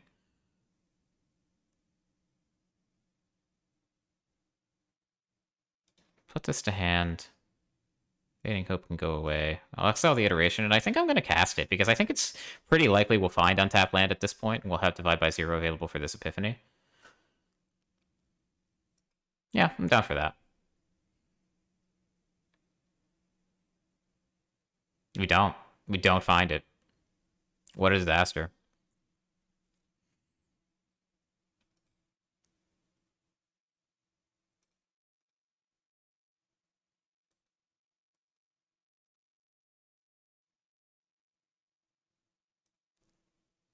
So they're going to cast Epiphany here.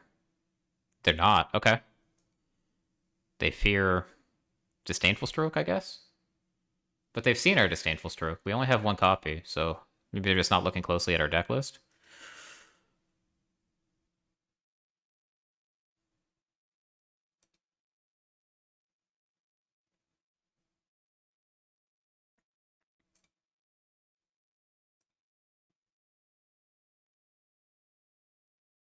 Okay.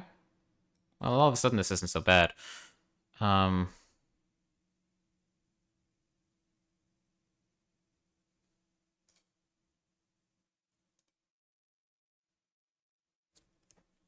They cast Fading Hope on our Lier.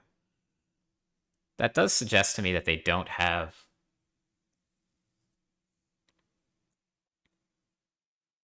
They could have creature removal, right? Still, I think we have to do this.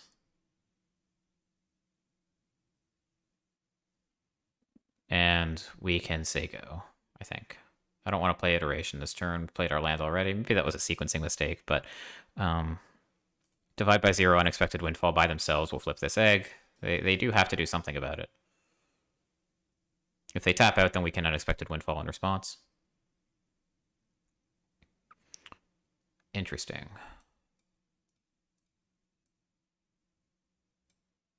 Now I think we're more than happy to do this. We can bin a Lier.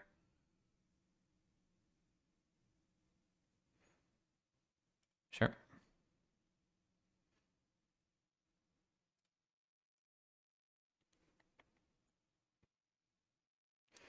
We have 5 mana available.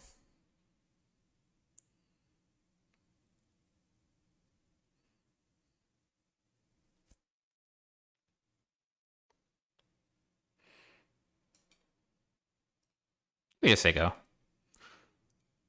I feel it's very likely that we're going to actually cast Divide by Zero here. And if we do, then Foretelling the Epiphany essentially burns 2 treasures, which isn't worth it.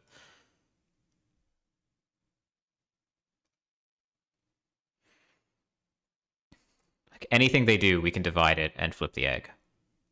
Except if they power up the hall. But if they power up the hall, I think they're quite dead.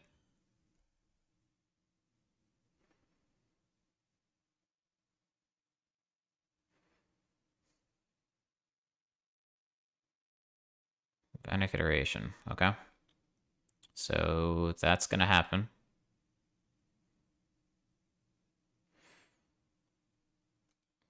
This resolves. We'll divide the copy to their hand. Flip the egg. And I guess I just want spells with the flipped egg in play. Like cheap spells.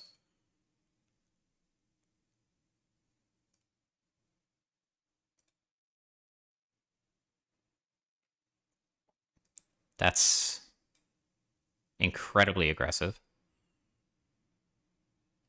Like that screams desperation, doesn't it? Because now, what if we draw our own Galvanic Iteration?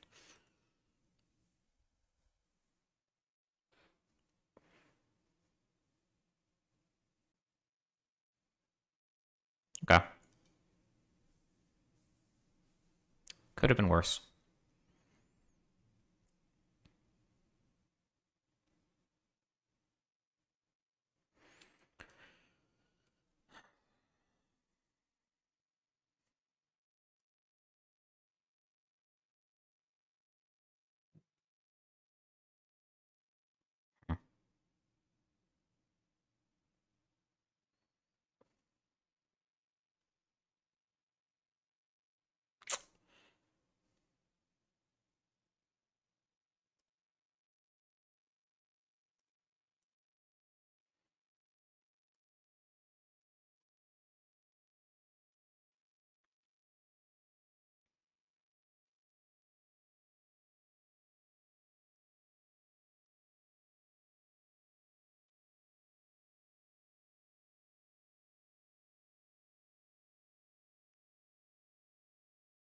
So our counter spells don't work. Important to remember with our Lier in play. But I'm happy to trade these birds.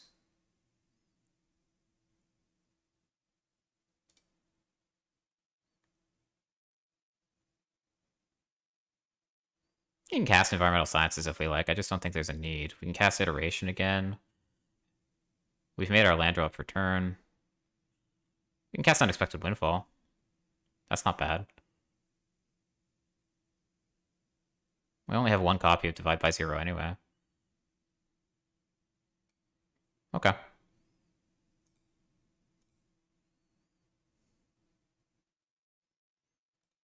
So now we have Fading Hope Divide by Zero.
I don't want them to be able to just cast Epiphany for free from hand.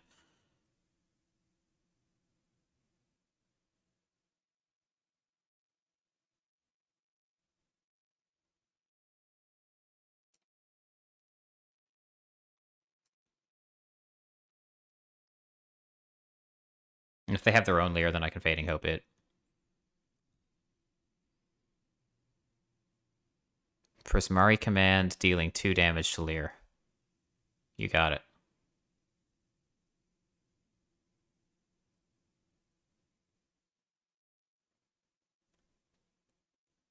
Okay.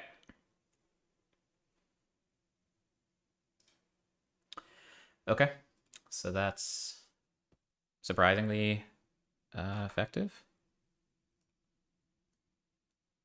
Let's see. I have too many Firefox windows open at this point. Okay, so it's our first true Izzet matchup. We have a sideboard guide available for this as well. And we bring in, obviously, all 4 copies of Hermit. Out come the Fading Hopes, which is interesting. In comes the Disdainful Stroke. They want me to bring in a Heated Debate as well. And they want me to take out the Lier,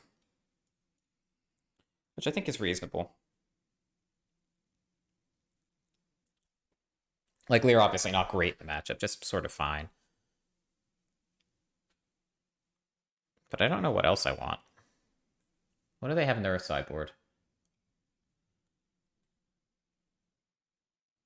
They have 2 Smoldering Eggs, which will come in.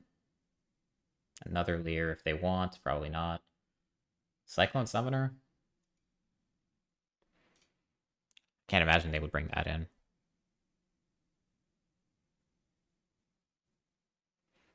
I mean, I think just Fading Hope.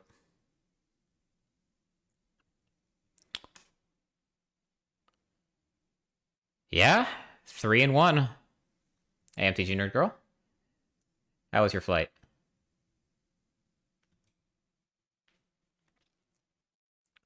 Hand seems good. I think we like this.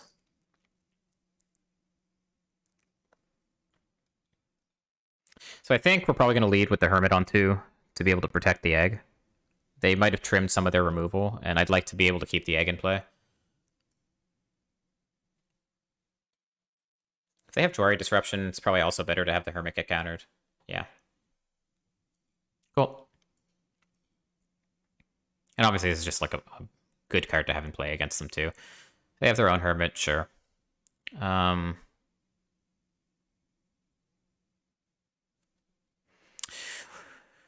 So we have the option here of Smoldering Egg plus Spikefield Hazarding. Their Hermit, it comes at a cost. Like, we don't get to play this on blue if we do that, which we kind of want to do. Hermit's not countering anything anyway. Means we won't get to play this as a land the following turn.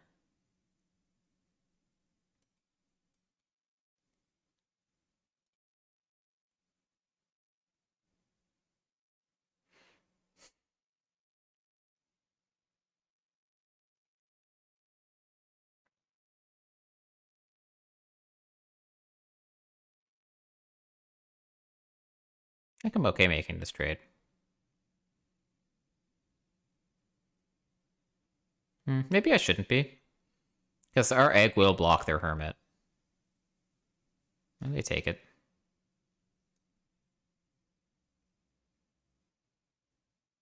We have Divide by 0 to fix our mana. We have Expressive Iteration to fix our mana. I'm going to play the Smoldering Egg and hold up Spikefield Hazard. No reason to do it now. They can counter it in response. Or they can counter it and put this in the graveyard in response so it doesn't get exiled. Ideally, we'd wait for them to tap out, which they're probably never going to do, realistically. But I will do this now. Start pumping the egg. This is fine. So our Hermit gets worse with their Hermit in the graveyard, of course. They can cast it, and we can't counter their spells anymore.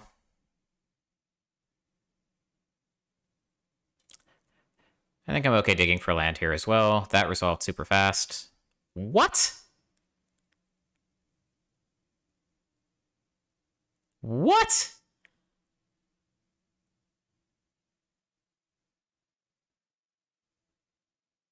Did he mean to do that?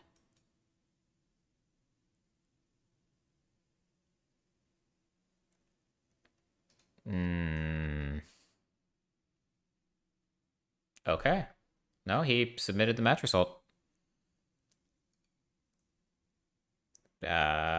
Sure. This is kind of the matchup we were going for, but we did lose to it in round 1.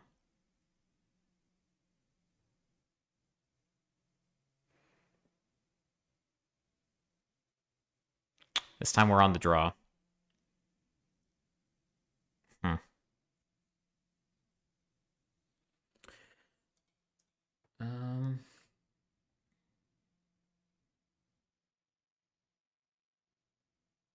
There's no like Lotus Cobras or anything for these Spikefield hazards to hit, so this is really just a 6-lander. I think we have to mull this on the draw. Keep this. This is better. And I think we're binning one of these.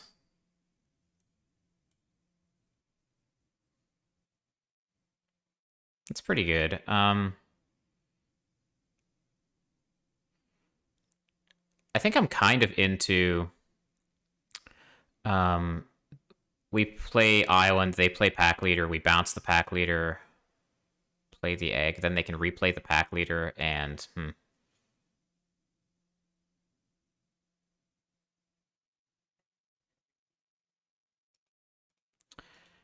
Okay, so I don't think I actually want to bounce the Pack Leader on 1. I think I want to bounce it on 2, so that it'll be harder for them to kill the egg. Right? Like, if they...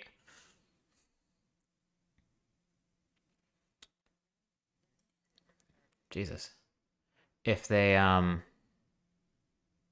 kill the egg, it's so bad for us.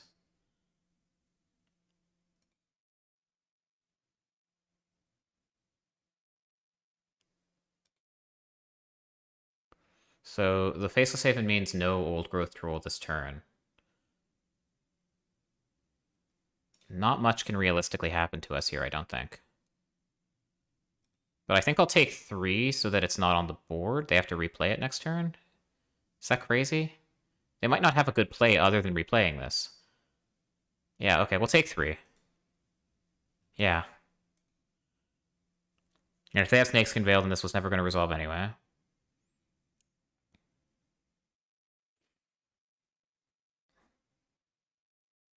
Like, we need another blue more than we need anything else.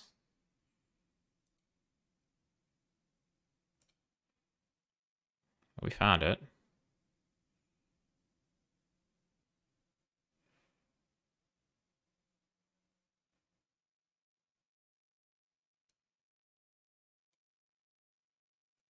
I don't want to play the egg when it can easily be Blizzard Brawled. I'd rather have the egg in play when I have a removal spell to back it up.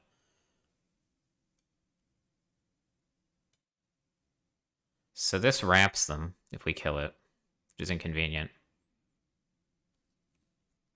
We also can't hazard plus Heated Debate to exile it.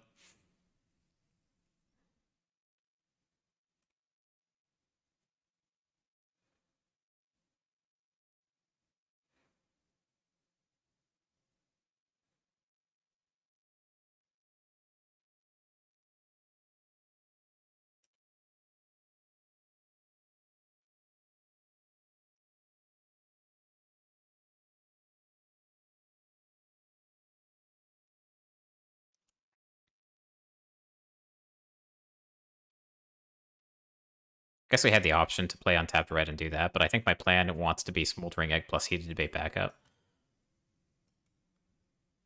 I really don't want to ramp them here.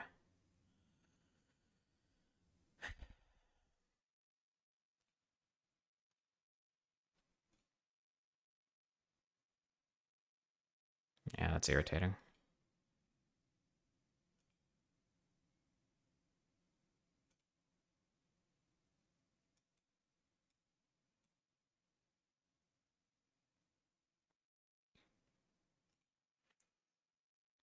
So Galvanic Iteration plus Heated Debate is kind of sweet if we can pull it off, but I'm not sure we're going to get that kind of time. Yeah.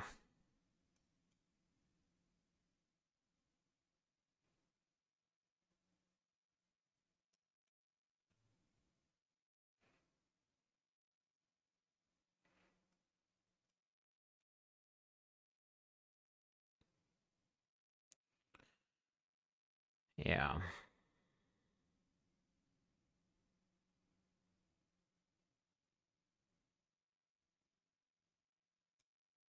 So we take 6 here. We've got to come up with some sort of answer to the 6/6.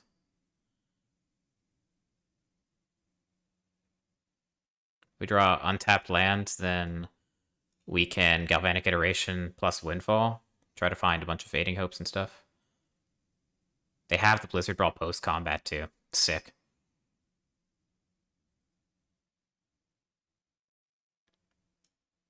I think we're dead. A little too late.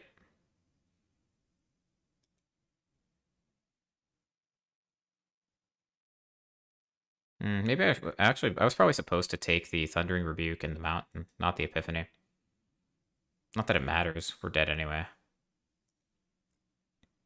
Yeah, this is over. That sucks.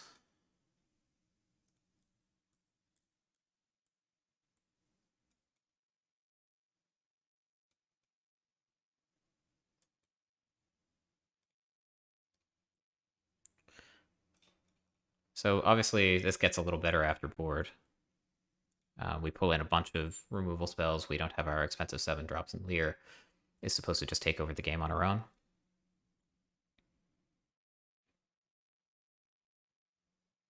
I think I'm on board with that.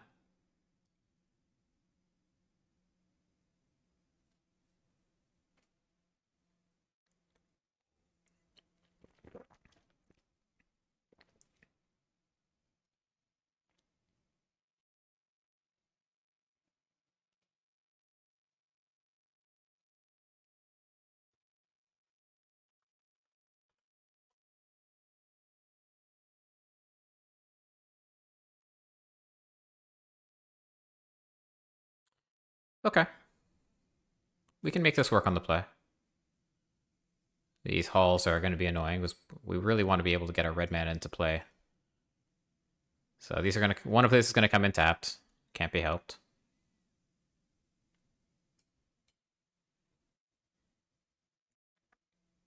Am I supposed to just cast it now? Probably not.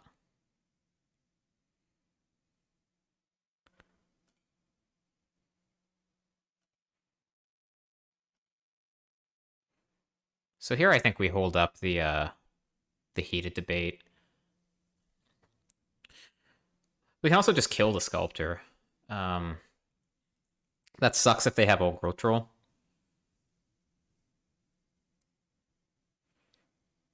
Like, the alternative is we like cast Iteration here and need to find exactly Fading Hope. The problem is if we don't deal with this now, then Chariot comes down and we're just not ready for it.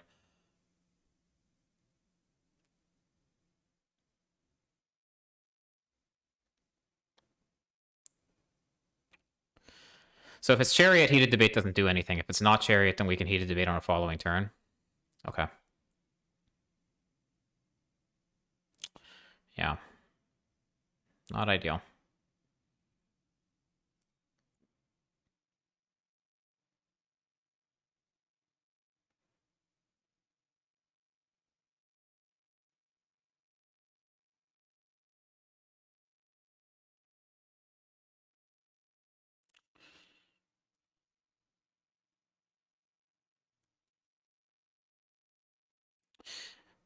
So I put the Shwari Ruins in the bottom to make them think we might still have one in hand. This went about as well as it possibly could have, I think.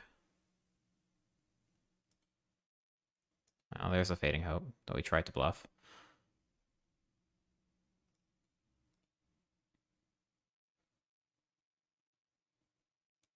I think I'm fine just doing this now. Burning a treasure on the Fading Hope. I think I'd rather keep the Spikefield Hazard in the second hall. Because there is some universe where this is used to exile a troll.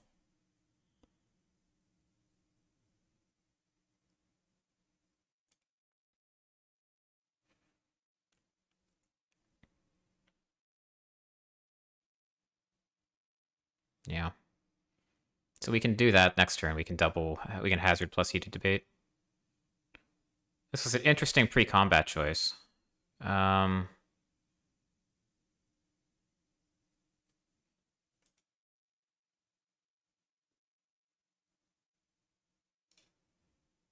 going to let them attack in case they attack with the Sculptor. Yeah. And now we can bounce the pack leader and they can't replay it. If they have Snakeskin Veil... Alright. That was going to be tough to play around no matter what. At least we did that after they attacked, because if they had the Snakeskin Veil before they attacked, they would have gotten a draw card off of that.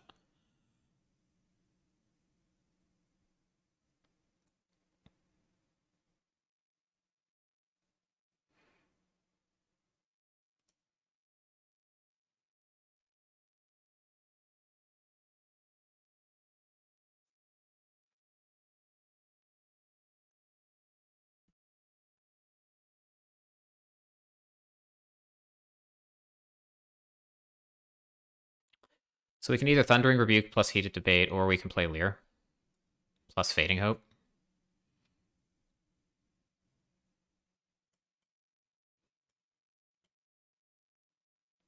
I think I prefer that.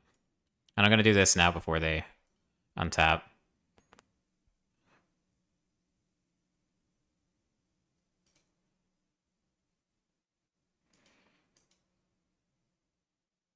And obviously if they have like Blizzard Brawl, then that was a mistake.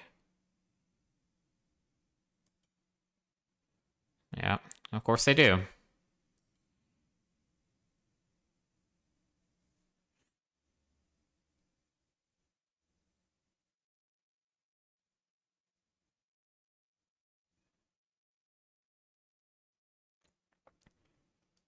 And we just don't have enough red to do everything we need to do.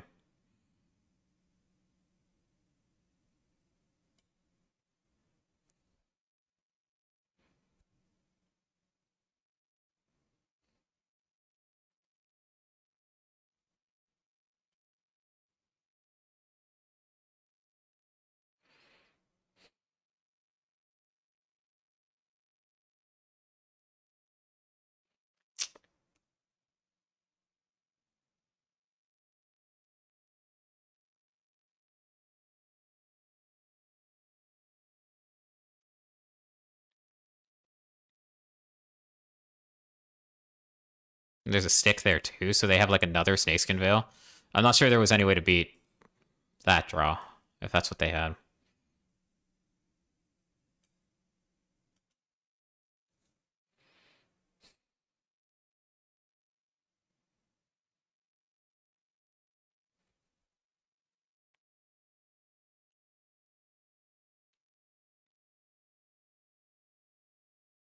I think we need Heated Debate plus Fading Hope. I don't think we can spend 2 of our removal spells on this one troll. Because then they can power up the Lair attack for exact lethal.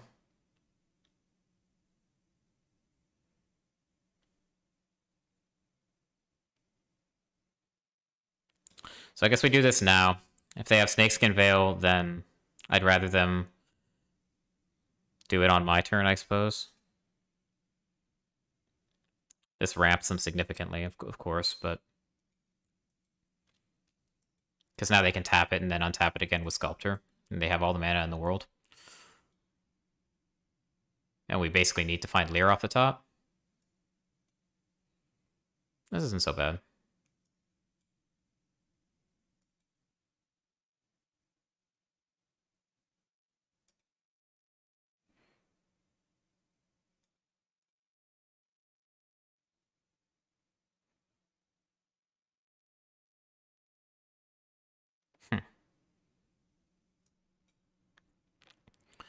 So... if we kill the Sculptor, we're dead to the hall, dead to the Lair, but we can power up the hall to block. Yeah, this feels awful. Oh my god.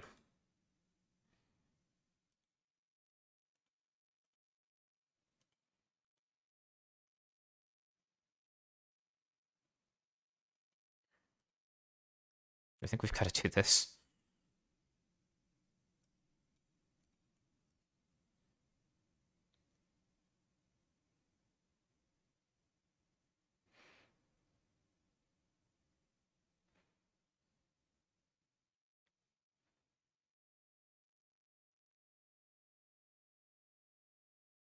We're just super dead, right?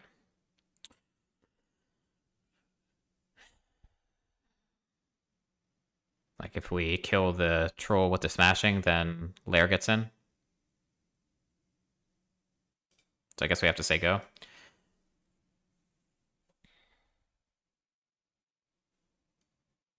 Yeah, and that tree folk just gets enormous.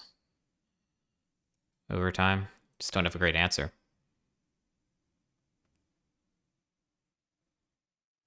Okay, well that's one of the only things that leaves us alive.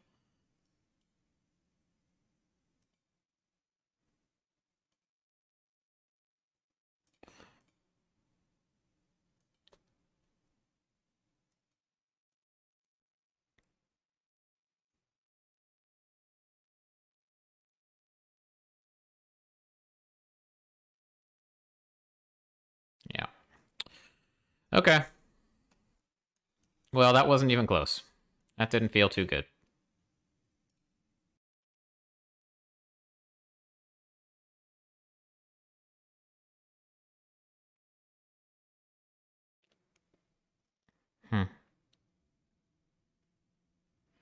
Yeah, I think this is a keep. So we saw when we played this matchup earlier that Lier was actually pretty good. Like, traditionally, Lier was bad in the control matchups, but the blue-white control list leans so heavily on counterspells that turning them off turned out to be to our great advantage. Not a huge fan of like playing out the egg here because it's game 1 and they have their removal spells available. But I think not playing it is kind of crazy.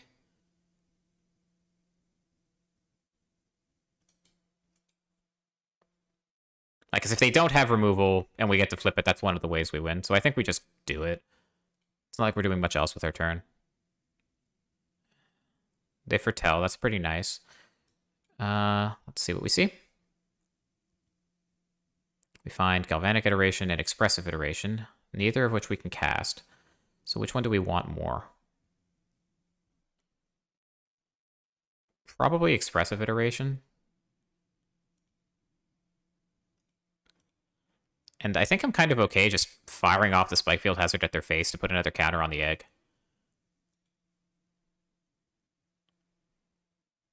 If they have like Fateful Absence here, then that's kind of nice too, actually. Their Fateful Absence is not a great card against us. Because even if they kill the egg, we still get the clue, so it's card disadvantage for them.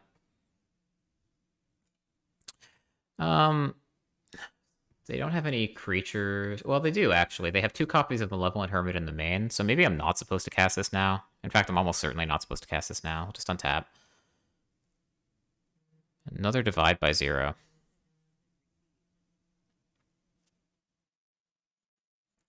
Another Divide by 0. So, do they have the Stadium?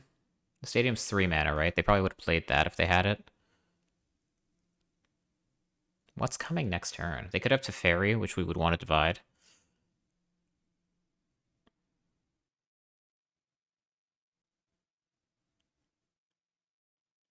Nah. Jory Disruption's excellent. We do also like have the combo here. We can take Epiphany to hand and we can cast Galvanic Iteration so it ends up in the bin.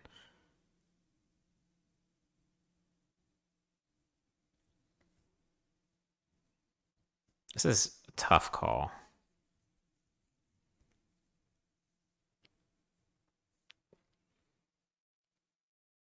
We have Lier, so like Epiphany gets significantly better. Okay. So we're going to take the Epiphany, I'm going to put the Galvanic Iteration back, exile the Jory Disruption, and play it tapped.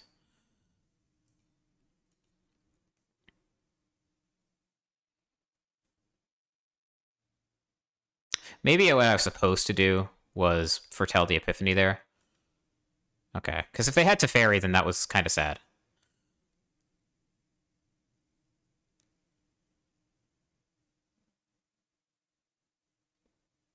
I think I want to do this now. Because if we draw a 2-mana spell, like Expressive Iteration or something, then it'll flip the egg for us, and we don't have to rely on Divide by 0 for that. Instead, we just find Lier. Just, like, not the worst.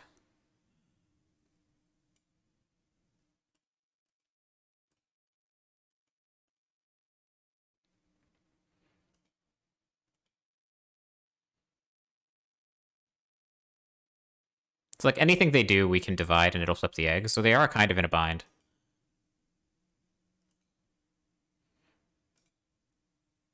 Another egg is great.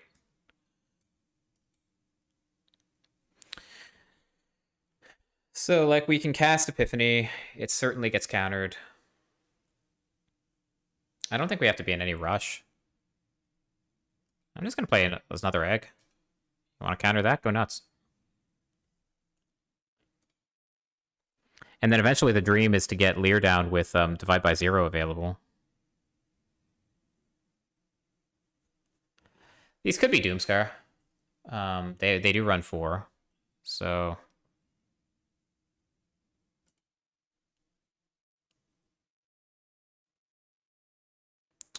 So they could have Doomscar plus counter magic backup. If they do, then we get to slam Lier.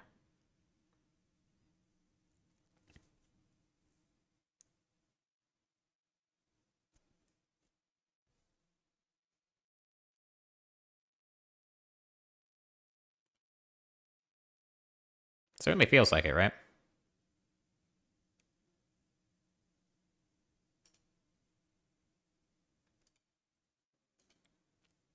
Maybe, maybe not.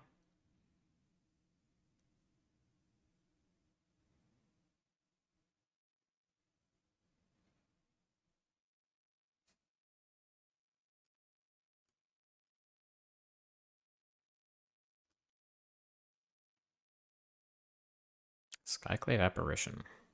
So they can just replay it. But if they do, then that's not so bad. And otherwise, they tap out and we get to resolve Epiphany. This feels pretty great.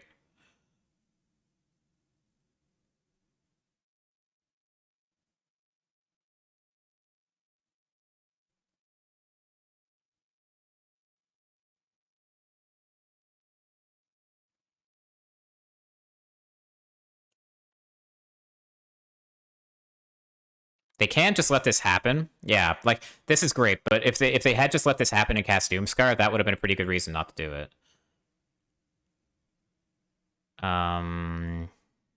That's pretty sweet too.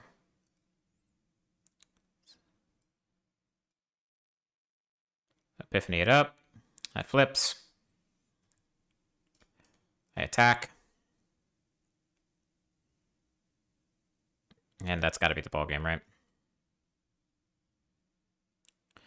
6, 8. I don't think we have lethal here. We can divide and then we can fetch. So 6, 8, divide by 0 is 10, and experimental whatever, sciences, is lethal.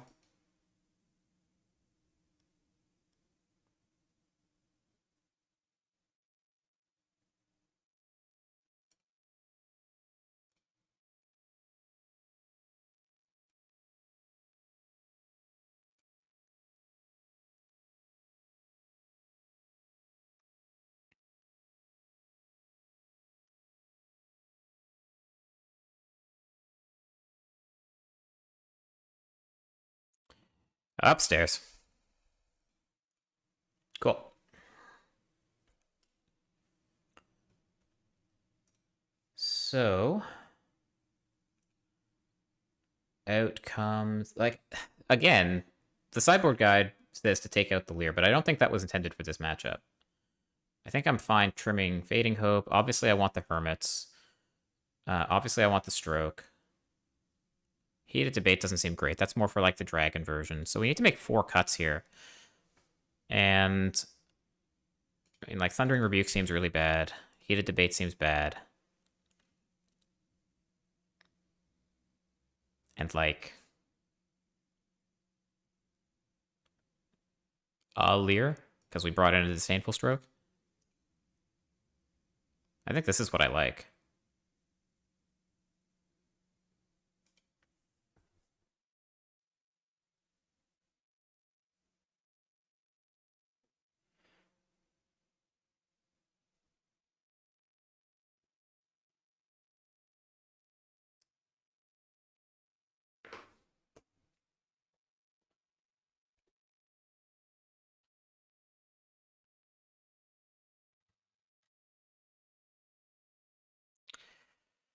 Okay, so I mean, we have the egg again. I wonder if opponent would bring in more removal. I think we were right last time to play them level 1 Hermit on 2 before we played the egg.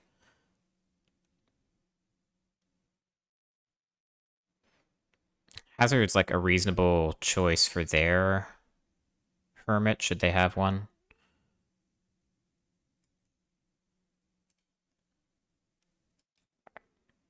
So if they play Hermit here, then I'll snap off the Hazard to kill it. They know better. Second Smoldering Egg. So what do we do? Getting the Smoldering Egg down under counter magic is appealing to me. Getting the Hermit down and making their counters worse is also appealing to me. I think given that we have 2 Smoldering Eggs, am I more interested in exposing... No, it's the Hermit. The Hermit can also start attacking.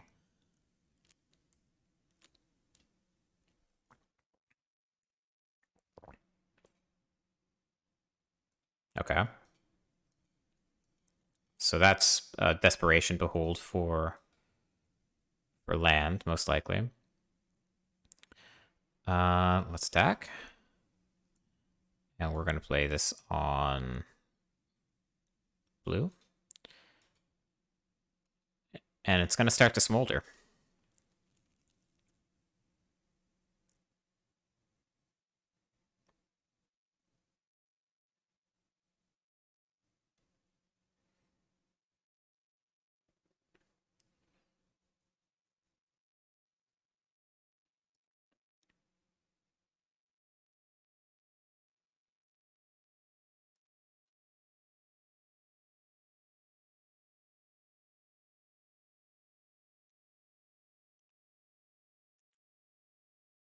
So everything is foretold. Everything. So what are we scared of? Like, the scariest thing is probably Doomscar. And we have the Hermit to deal with that. They can't pay. And they can't counter the Hermit.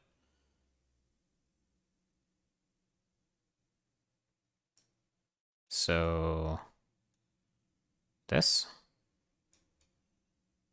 I think I'm okay tapping out here. They could have, like, Kill Spell for the Hermit plus Doomscar. That would be disaster.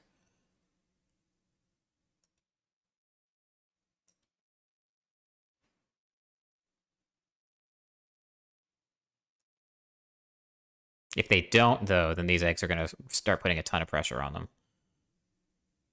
Like untapping with 2 divide by zeros? Oh, baby. Do they have... There's no, like, Shark type in the format, right? We can safely attack.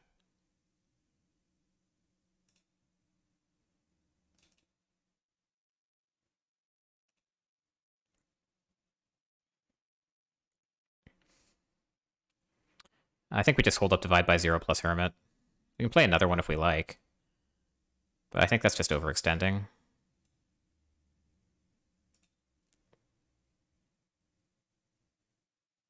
Yeah, because if we play another Hermit, then...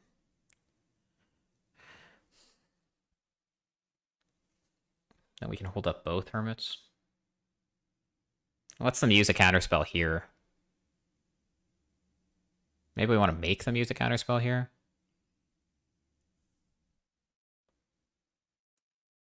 Ah, your go.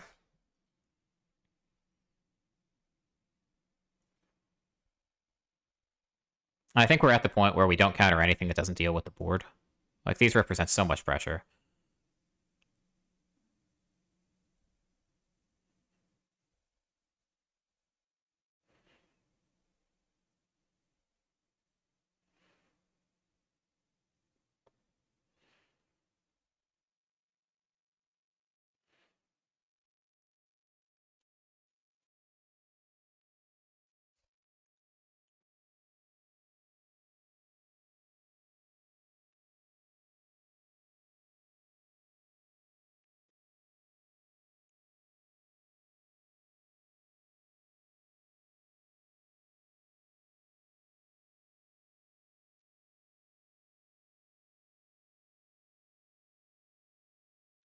Bottom, bottom. Love it.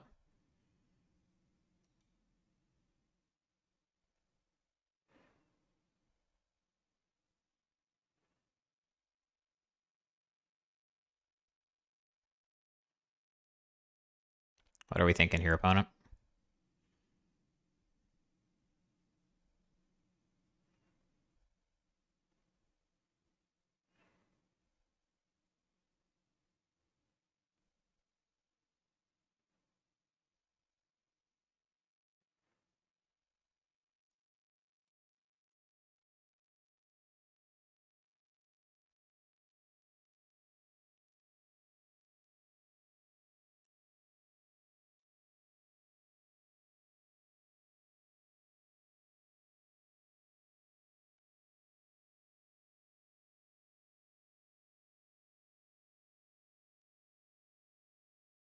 It also dies to the smashing.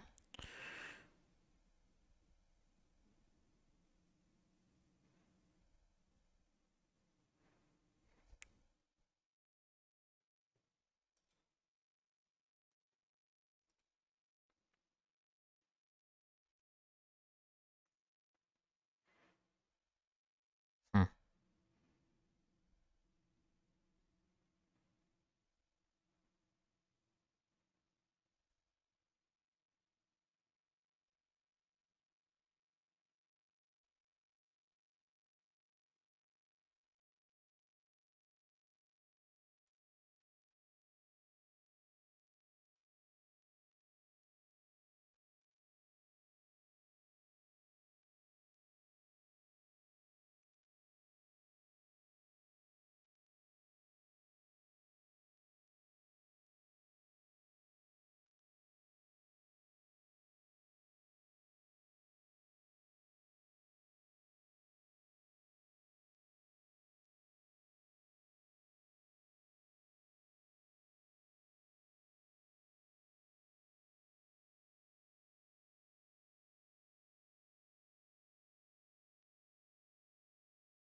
Could have countered that. Fearful of Doomscar. I want to keep my own Hermit.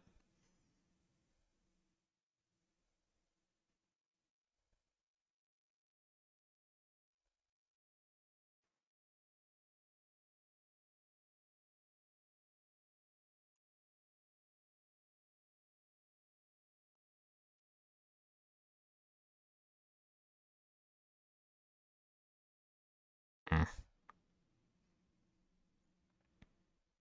Nice.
Hey guys, thank you Samuel for the raid. Sorry there's a delay.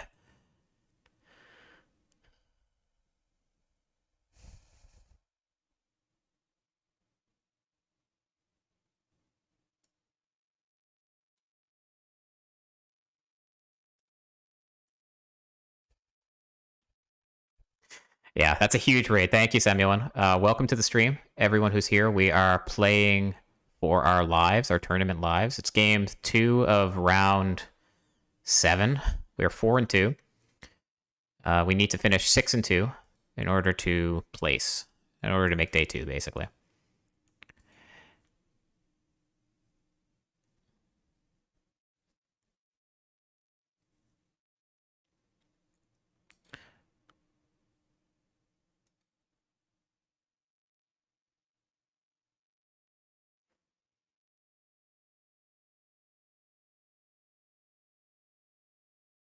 Okay.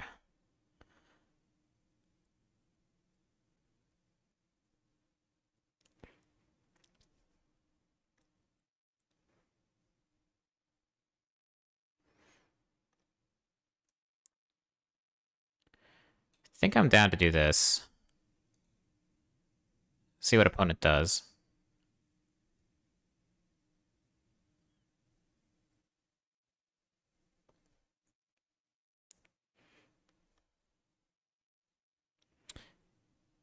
Yes, this is a standard tournament. This is the Red Bull Open.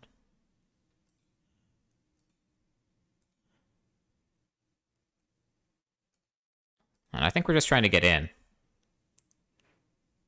Hello, everyone. Welcome to all of you who are here for the first time. I'm sorry I'm not paying too much attention to chat right now. This is a tournament. I'm trying to be good Magic player. So here we can, we have like one surprise point of damage. It's not going to matter all that much. Because they are at 2. But if any of these things get in, then we win.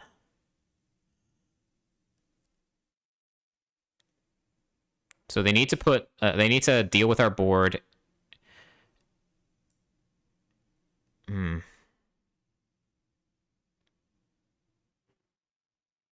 This feels okay.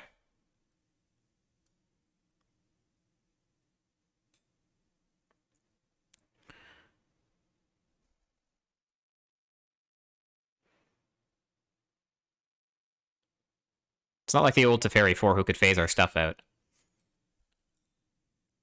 So they're going to attack, and they're going to untap the Geist and try to block.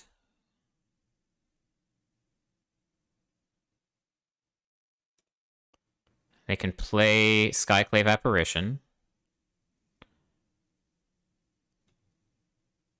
Oh, that's cool. Thank God the clue doesn't have to tap to be used.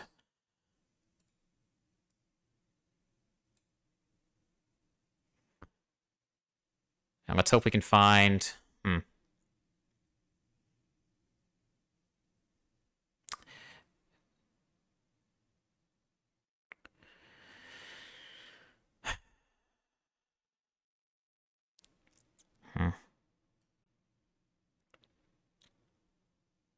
It's tough. We just can't quite get there.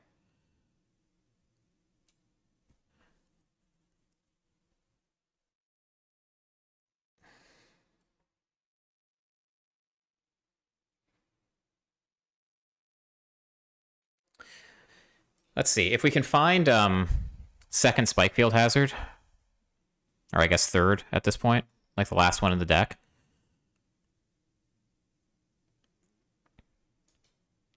Yeah, this is a standard tournament. We are playing Izzet, Lier, Epiphany, and we're up against the Strixhaven thing. Strixhaven Epiphany.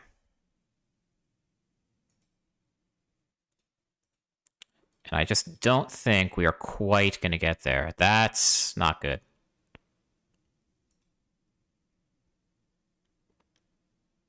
That's bad news for us.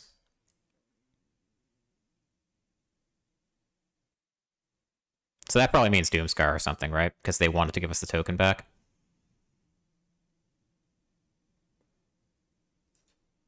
I think we just foretell this.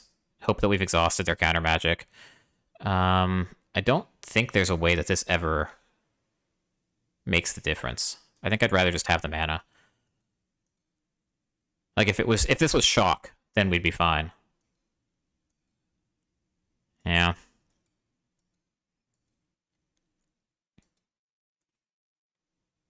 Epiphany also makes some sense. I was worried about Doomscar.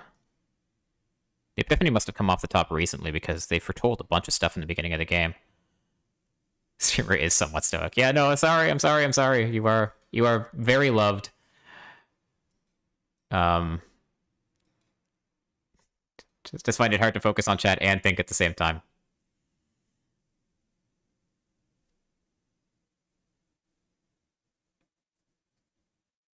How was your stream, Samuel? By the way, I saw you were doing some draft.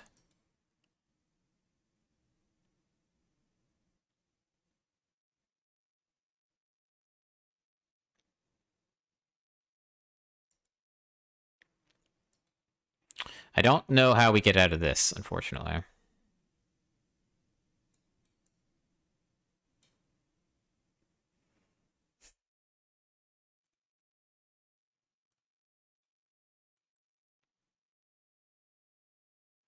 So at least we get to play the creature side of the Hermit.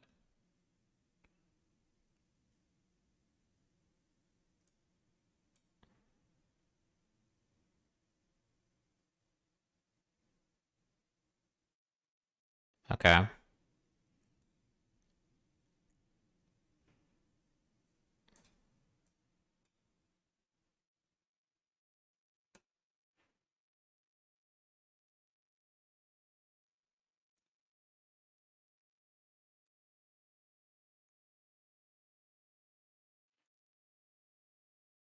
Is it like all counters?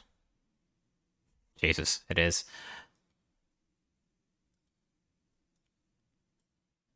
Yeah, that is a lot of counter magic.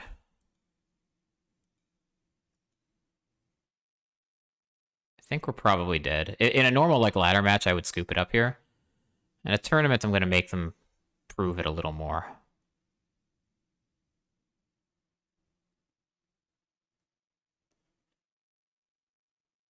Now, so we swing.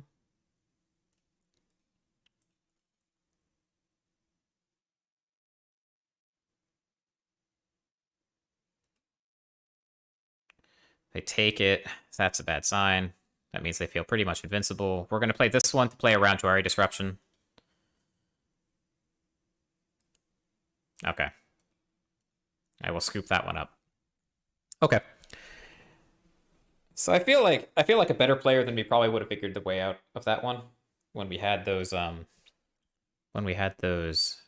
eggs in play.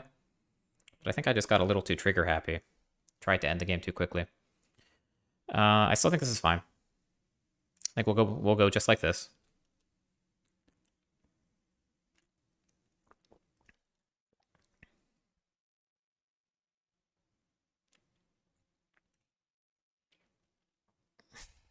Not like this.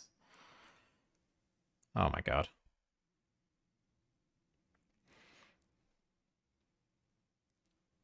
I don't think this is good enough.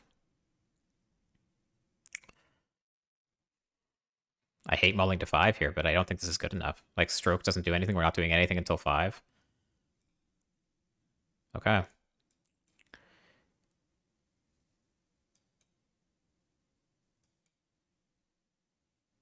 This is what it's going to have to be, I guess.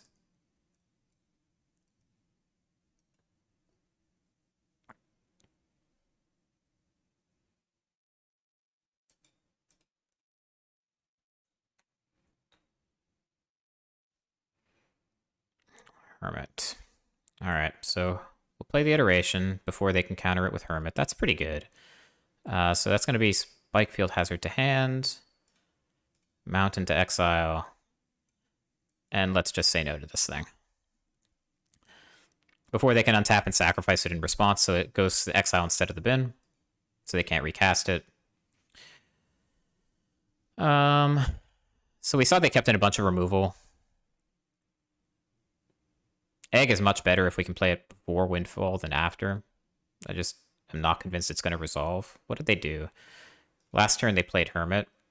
So, like, Saw It Coming is a reasonable card for them to have, and I'm not really into casting Smoldering Egg into the Saw It Coming. So I think I'm just going to try to Windfall on their end step. Yeah, and there was no stick there whatsoever. Getting this counter does kind of suck. They have Deluge, so maybe making them tap out instead of casting Deluge is worth it. We are on a mull to 5, so we need something to go right here. Yeah, okay.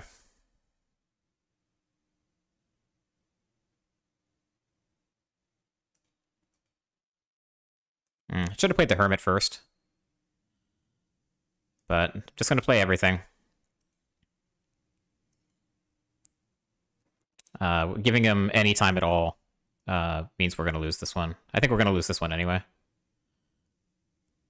Somebody won the whole tournament? Sweet, good job, man. That's awesome.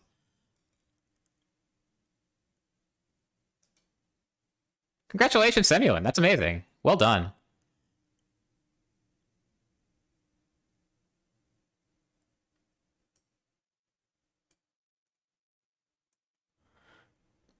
Alright. Please no interaction of any kind, really. I would appreciate no interaction whatsoever.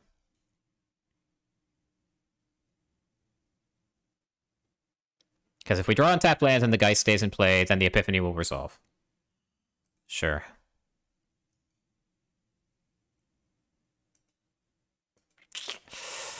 Yeah. That sucks. I feel like this is otherwise a pretty good matchup for us. I think I just misplayed game 2 very slightly. And game 3 has just turned into a non-game. We could have, like, held the Windfall and not moved.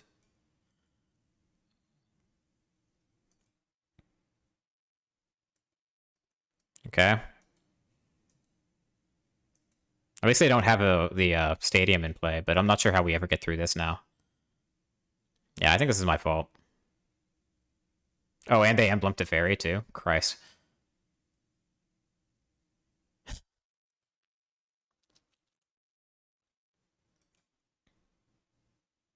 Alright, well, untapped land Epiphany. We can try to machine gun down their 1/1s. Everything is going to untap with the Fairy, though.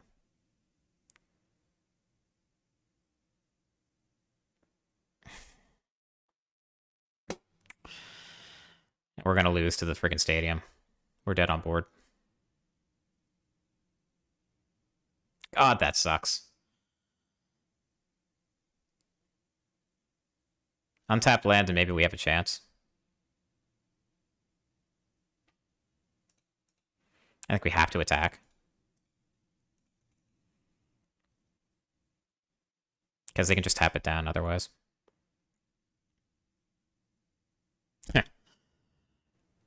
Taking no chances whatsoever. Okay.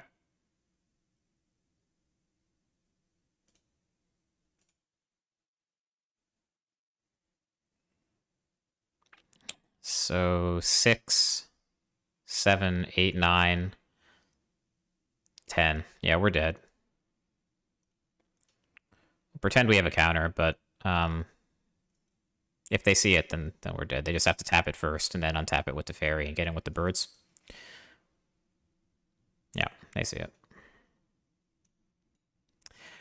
Ah, God, that sucks. Okay, well, that is 4 and 3. We almost got there, chat. 4 and 3, there's no chance of day 2ing from here. So I'm going to drop, and let's send you over someplace nice, someplace special, someplace where they'll treat you right.